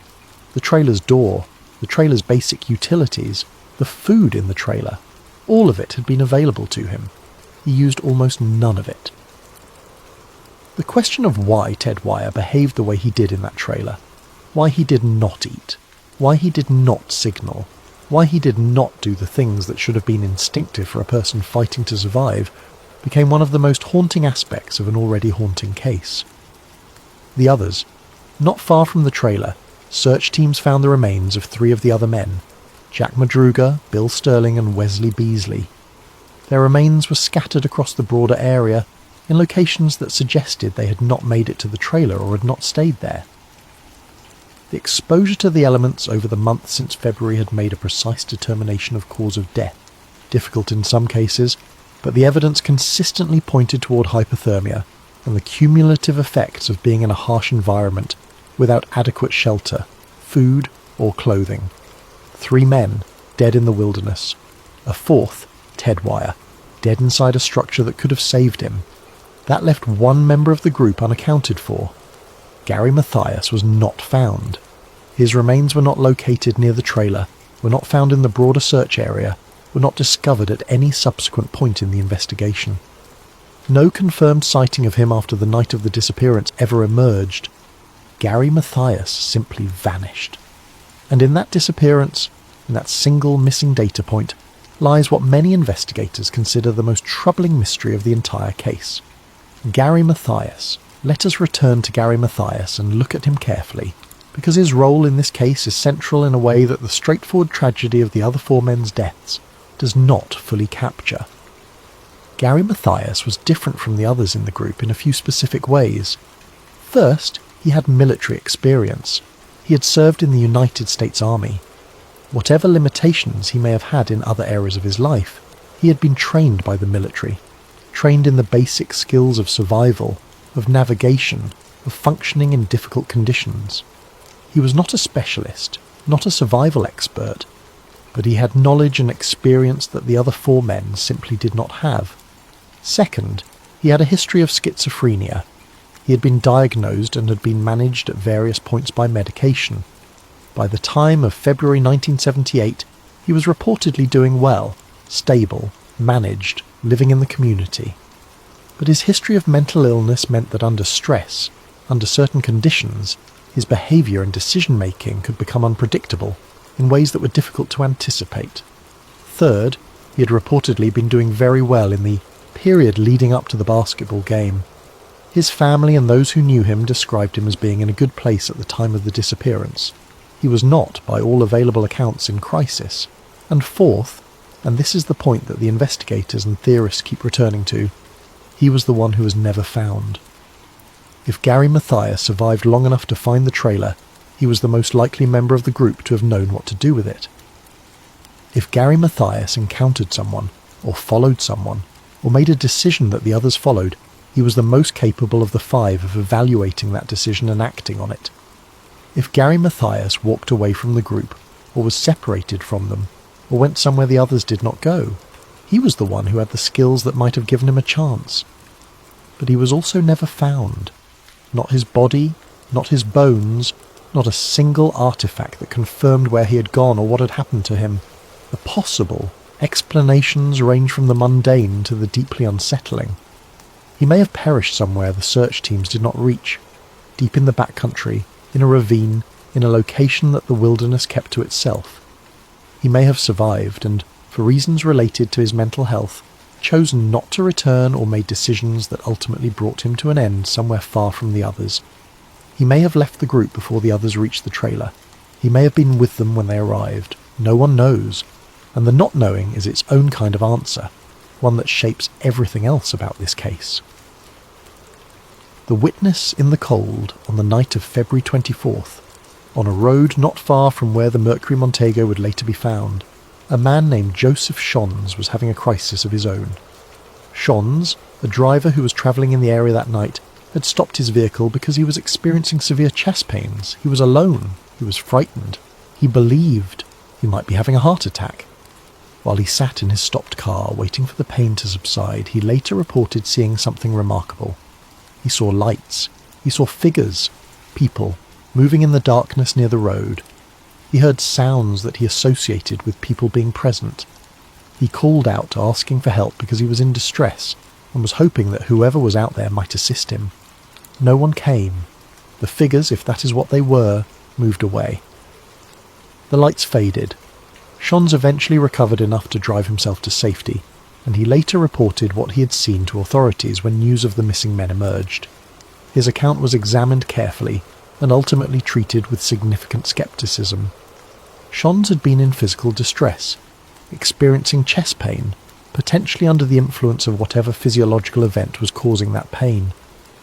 His account was inconsistent in certain details. The reliability of what he had seen and heard was questioned by investigators. But the details of his account, when laid alongside the known movements of the Yuba County Five, created a pattern that some investigators found impossible to dismiss entirely. The timing, the location, the description of multiple people moving in the dark, it all fit the possibility that what Joseph Shons had seen was the group of 5 men, that they had passed him or been near him in the darkness of that mountain road, that they had heard his calls for help and had not responded. Why would they not help? This question opens a door into the psychological dimensions of this case that are both fascinating and troubling. If the group saw Joseph Shons, if they heard him calling out, why did they not help him? Why did they not approach his car, offer assistance, knock on his window? One straightforward answer is that they were scared. 5 men in an unfamiliar remote location at night, hearing someone call out in the dark, might reasonably have been frightened enough to avoid contact. Another answer is that they were following someone or something, and whatever was drawing them forward was more compelling than a stranger's distress call. A third answer is that whoever or whatever was influencing their movements was specifically directing them away from contact with others, because contact with others might have disrupted whatever was happening. None of these explanations is fully satisfying. None of them resolves the deeper question of what exactly was driving 5 men from Marysville deeper and deeper into the dark wilderness of the Sierra Nevada mountains at night, in winter, without supplies, without preparation, without any apparent destination. Lena Carter and the guided movement theory. In recent years, a growing community of investigators and independent researchers has returned to the Yuba County 5 case with new frameworks and new questions. Among them is a figure whose work synthesizes much of the most compelling alternative analysis of the case, a researcher we will call Lena Carter. Carter came to the Yuba County 5 case not as a law enforcement professional or an academic criminologist, but as someone whose background in behavioral psychology gave her a particular lens through which to view the decisions the 5 men made. Her central argument is deceptively simple. The 5 men were not lost. They were following something. Carter begins with the car. The car is, she argues, the most important single piece of evidence in the entire case, not because of what was wrong with it, but because of what was right with it. The car worked. The car could have taken them home, and yet they left it. Why does a group of 5 men abandon a working car on a remote mountain road at night? The conventional explanation, that they were disoriented, confused, perhaps panicked, and made a series of poor decisions as a result, requires you to accept that 5 people, collectively, failed to recognise that getting back in the car and driving away was the most obvious available option. Carter does not find this convincing. Even allowing for the cognitive limitations of some members of the group, she argues, the behaviour of getting out of a working car and walking into the wilderness is not consistent with simple disorientation. Disoriented people typically seek shelter, stay near roads, and look for familiar landmarks. They do not walk steadily in a consistent direction for several miles through difficult terrain in winter conditions. The men walked to the trailer. The trailer was miles away through rugged terrain. To reach it, they navigated the landscape, climbed elevation, moved through snow and darkness. That kind of sustained directional movement suggests something other than random confusion. It suggests, Carter argues, that they were going somewhere specific. not because they chose the destination themselves, but because someone, or something, gave them a destination. The anatomy of compliance. Carter's theory engages with the psychology of what she calls guided compliance, the phenomenon by which a person or group of people can be moved to follow instructions or directions that they might, under other circumstances, have questioned or refused. The mechanisms of guided compliance are well documented in psychological literature.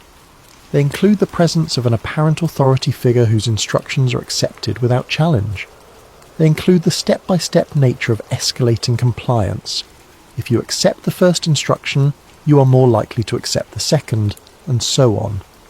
They include the power of social conformity, the tendency of individuals within a group to follow the apparent consensus of the group, even when their own judgment might be pointing in a different direction. None of this requires force. None of this requires violence. The most effective forms of guided compliance do not look like coercion from the inside. They look like reasonable decisions being made for understandable reasons, one step at a time.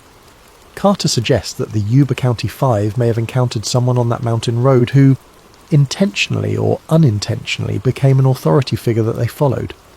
This person, if he or she existed, would not necessarily have needed to threaten the men or use physical force. They would simply have needed to appear as someone whose instructions were to be followed, and to provide those instructions in a way that the group accepted. Follow this road, come this way, wait here, walk there. Each instruction individually might seem reasonable. Each step might seem like the sensible thing to do given what had just happened. And by the time the cumulative effect of all those instructions had brought the group to a place where survival became genuinely difficult, the moment for recognizing what was happening had already passed. The question of the food. The behaviour in the trailer deepens Carter's analysis considerably. Ted Wire survived for weeks inside a structure that contained food and shelter. He did not eat the food.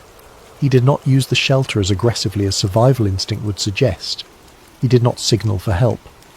This behaviour, passive, unengaged, seemingly indifferent to survival, is not what you would expect from a person alone in a frightening situation with access to resources. People in survival situations, even people with cognitive limitations, typically demonstrate a powerful and instinctive drive to do whatever is available to stay alive, unless something is suppressing that drive.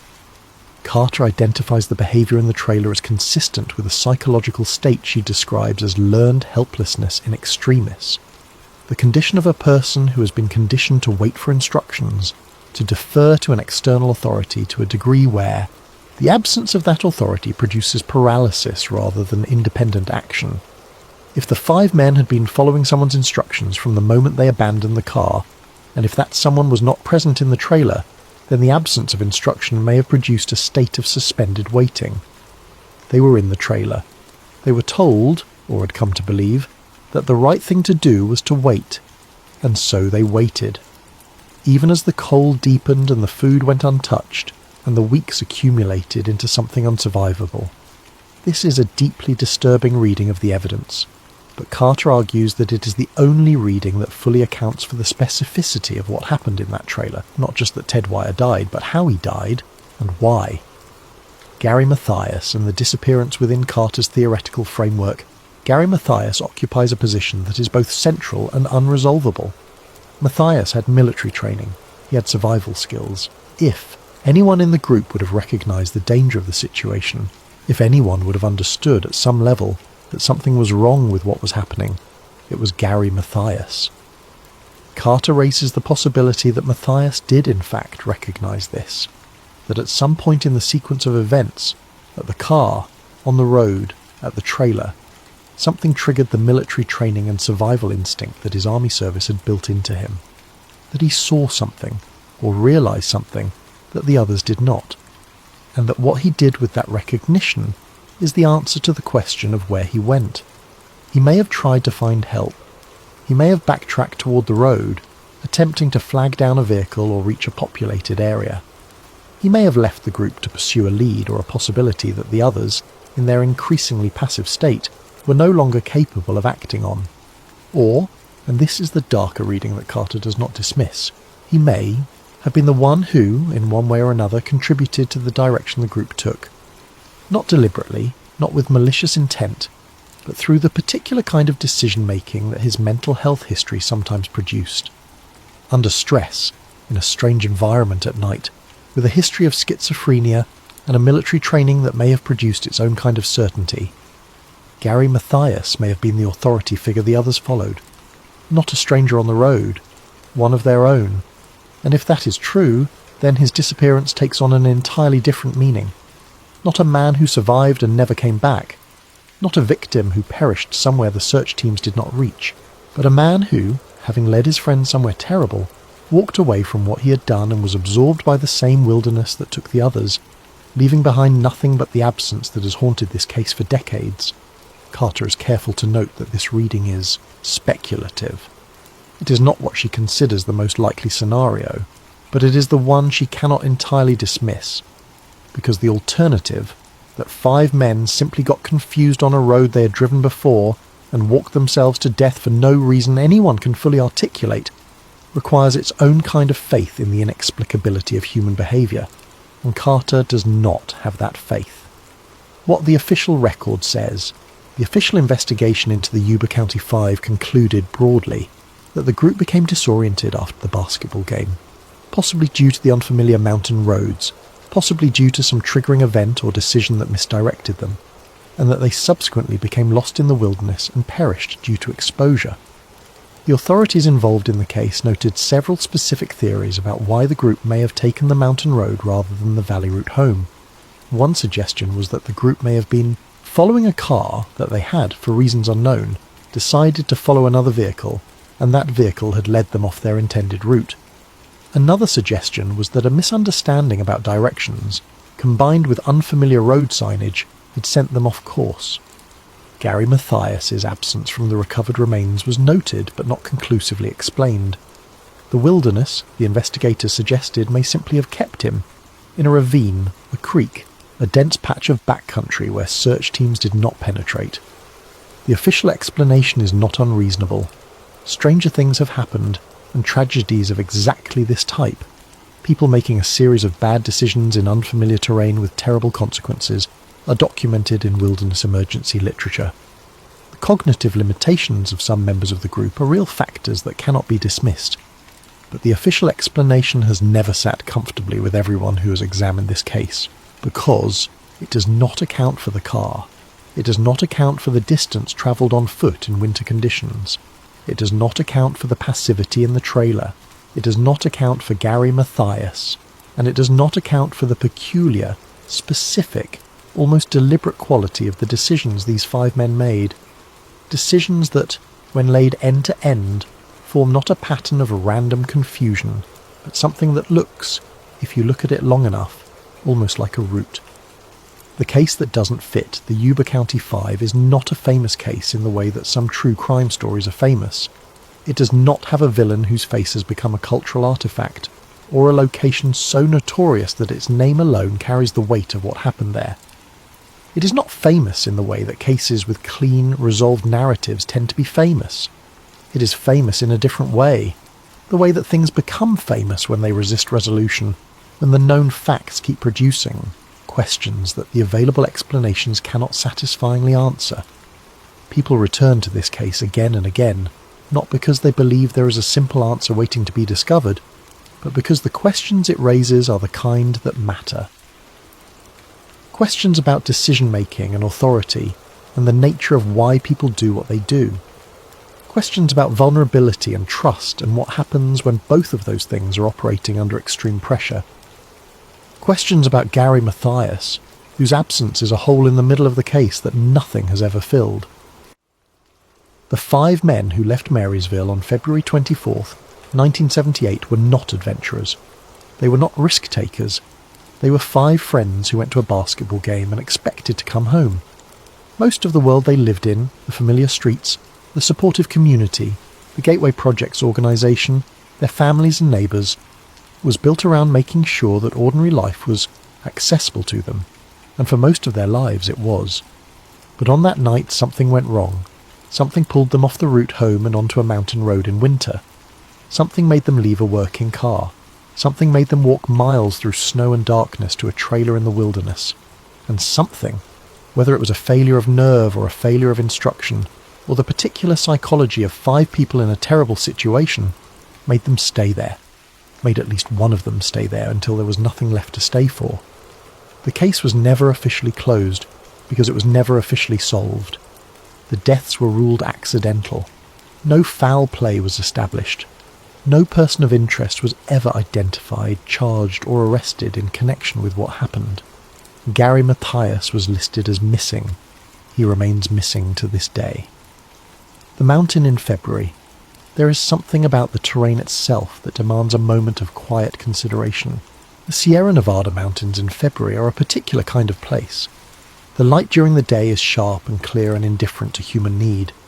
The night is cold in a way that city dwellers rarely experience, not just the cold of a winter evening, but the deep structural cold of high elevation in the depths of winter, where the temperature does not creep back up after midnight but continues falling, and the snow that has accumulated over months becomes a silent landscape that absorbs sound and distance in equal measure. In that landscape, 5 men walked, without the right clothing, without adequate food, without a plan or a map or a destination they had chosen for themselves. They walk the way you walk when you believe that what you're doing is the right thing to do, with a kind of resigned, purposeful compliance that carried them further from safety with every step. The Plumas National Forest is beautiful in the way that places without human interference are often.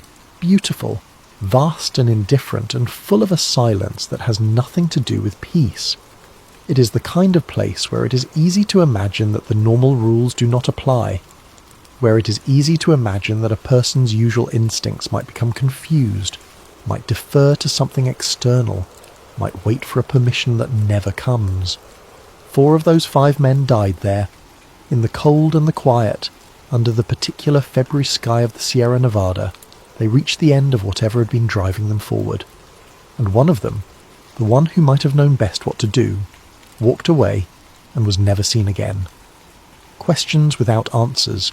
The Yuba County 5 case has been examined by law enforcement, by journalists, by amateur investigators, by podcasters, by researchers like Carter, who bring academic frameworks to bear on the evidence.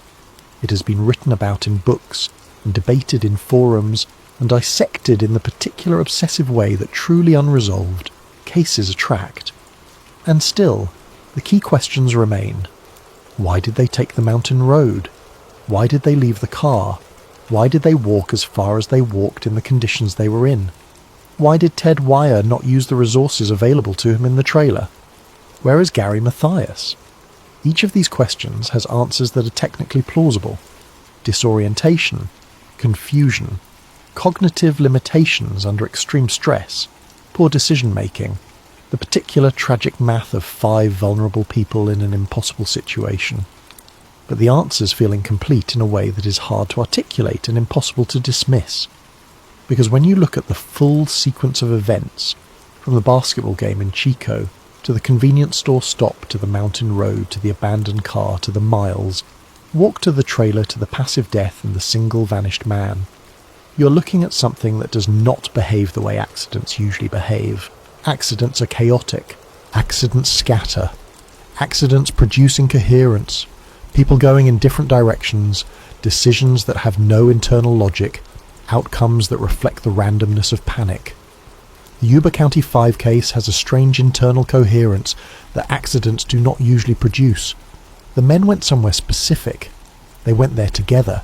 They arrived at specific structure. They stayed there. The behaviour, however baffling, is consistent in its baffling quality. It all points in the same direction, even when that direction leads somewhere no one can explain. That coherence is what Lena Carter is pointing at when she says the men were not lost. That coherence is what the official explanation struggles to account for. That coherence is the thing that makes this case feel, even decades later, like something that has not yet been fully seen. A final note. The families of Jack Madruga, Bill Sterling, Wesley Beasley, and Ted Wire received answers in 1978. Terrible answers, answers that confirmed their worst fears, but answers nonetheless. They buried their sons and brothers and friends. They grieved the way families grieve when the person they love is taken by something too large and strange to fully understand. The family of Gary Mathias had no such closure. For them, the question of where he went was not academic. It was not a puzzle to be investigated and theorised about and eventually set aside. It was a living absence, a chair that remained empty, a name that was still said in present tense long after it probably should have shifted to past, a face that was looked for in every unfamiliar crowd. Whatever happened to Gary Mathias, he deserves to be found. Whether his remains lie in a remote corner of the Plumas National Forest that no search team has ever reached, whether he found his way somewhere the investigation never thought to look, whether the answer to his disappearance is simple or complicated or something no one has yet imagined, he deserves the dignity of a known ending, as do all 5 of them, because they were not symbols of a mystery. They were not a puzzle for investigators to solve and theorists to debate. They were 5 people from Marysville, California, who went to a basketball game on a Friday night in February 1978, and who trusted that the road would take them home. For reasons that may never be fully known, it did not. And the mountains, vast and cold and patient, kept what they took. The psychology of group decision-making in emergencies. One of the least examined dimensions of the Yuba County 5 case is what behavioural psychologists call the bystander effect operating in reverse, not the failure of individuals to act because others are present, but the failure of a group to correct course because each member assumes that another member has a reason for the direction they are going. When 5 people are in a car, and the car is moving, there is a diffusion of navigational responsibility. The driver drives. The passengers trust the driver. If the driver seems confident, if he is not expressing uncertainty, if he is not slowing down and asking for directions, if the car simply continues to move, the passengers have very little motivation to intervene. Even if each passenger privately feels that something might be wrong, the presence of the others and the apparent normalcy of the situation suppresses the individual impulse to speak up. Jack Madruga was the driver. He owned the car. He was the one the others would naturally have deferred to on questions of navigation and route. If Madruga believed they were going the right way, or if something had convinced him that the mountain road was in fact the correct path, the others would have had very little basis on which to challenge that belief. And there is a particular vulnerability here that deserves to be stated plainly. The men who were in that car had, in varying degrees, spent their lives in systems of support and supervision, where the authority of others, caregivers, organisation staff, family members, was a primary organising principle of daily life. Not because they lacked intelligence or dignity, but because the structure of support for people with developmental and intellectual disabilities in 1978 was built around guidance and direction from others, following an authority figure, following an instruction, trusting that the person with apparent confidence in the situation knows what they are doing. These were not just social tendencies for these 5 men. They were, in many respects, learned behaviours reinforced by years of existing within systems of care. That context does not diminish them. It humanises them. It explains, in a way that no amount of terrain analysis can fully explain, why 5 men in a working car might have continued driving in the wrong direction for a very long time, and it makes the question of what they encountered, or who they encountered, on that mountain road even more significant. Because if there was a figure of perceived authority on that road, the 5 men from Marysville were among the people most likely to respond to that authority with compliance rather than challenge. The specificity of the route-independent researchers studying the case have spent considerable effort mapping the probable route of the Mercury Montego from Chico to the point where it was found. What they have consistently noted is the specificity of the turns required. To drive from Chico to the area where the car was found, you do not simply drift off course. You do not take one wrong turn and find yourself gradually moving in the wrong direction. You make a sequence of specific choices, turns at specific intersections, selections between alternate routes, that cumulatively take you up into the foothills and toward the mountains. Each turn is a decision, and the decisions, when traced on a map, form a line that moves consistently in one direction, away from the valley, away from Marysville, away from home, and toward the high country of the Sierra Nevada.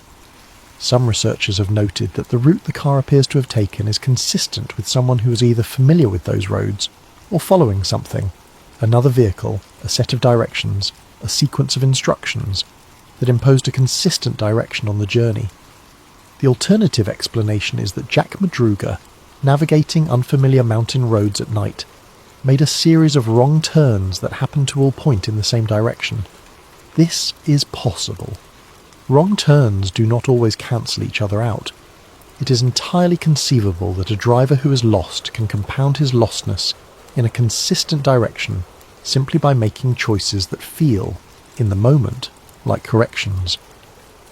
But the specificity of the route continues to trouble those who look at it carefully, because the wrong turns that got these 5 men so far into the mountains are not the kind of diffuse, scattered mistakes that a genuinely disoriented driver typically makes. They are focused, directed, persistent. The question of time. Another element of this case that tends to get less attention than it deserves is the question of how long the journey took. The basketball game ended.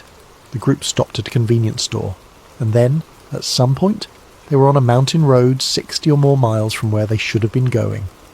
That journey, the wrong journey, the one that took them into the mountains instead of home, took time. It was not instantaneous. It was not a single wrong turn at a single intersection.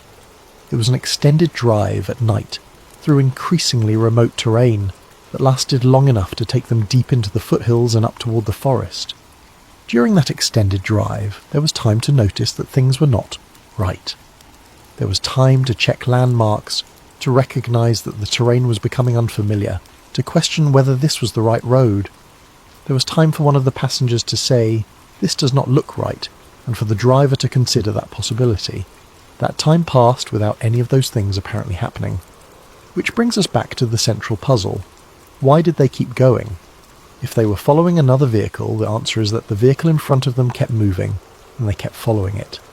If they were responding to a figure of perceived authority, the answer is that the authority had not yet indicated they should stop. If they were simply lost, the answer is that the disorientation was severe enough to suppress the corrective instincts that should have kicked in long before they reached the mountain road. None of these explanations is comfortable. All of them are partial, and together they form the shape of a case that has resisted resolution, not because the evidence is scarce, but because the evidence consistently points toward a human dimension, a psychological dimension, that the available facts cannot fully illuminate. What the cold does it is worth spending a moment with the physical reality of what the 5 men faced, because the physical reality is itself a kind of answer to some of the questions about their behaviour. Prolonged cold exposure does things to the human body and mind that are not well understood by people who have not experienced them. The early stages of hypothermia produce shivering, confusion, difficulty making decisions, and a narrowing of cognitive focus that makes complex problem solving extremely difficult. The later stages produce a paradoxical calm. The body's defences are failing, but the sensation of danger recedes, replaced by a kind of heavy, passive acceptance that is sometimes misidentified as peace.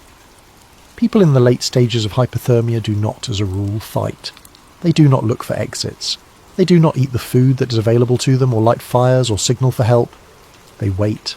They rest. They drift. This physiological reality is important for understanding what happened in the trailer. Ted Wire, by the time he reached the structure, may have already been in a state of cognitive impairment severe enough to prevent him from making effective use of the resources around him. The food was there. The shelter was there. But accessing those resources required a kind of deliberate, organised, multi-step problem-solving that the cold may have already stripped away. This is the most charitable and in some ways the most credible explanation for the passivity in the trailer. Not psychological manipulation, not learned helplessness, not the removal of an authority figure, but the simple, terrible physics of a body that has been cold for too long, in a mind that can no longer organise itself around survival. And yet, the cold does not explain why they left the car. The cold does not explain the route. The cold does not explain Gary Mathias.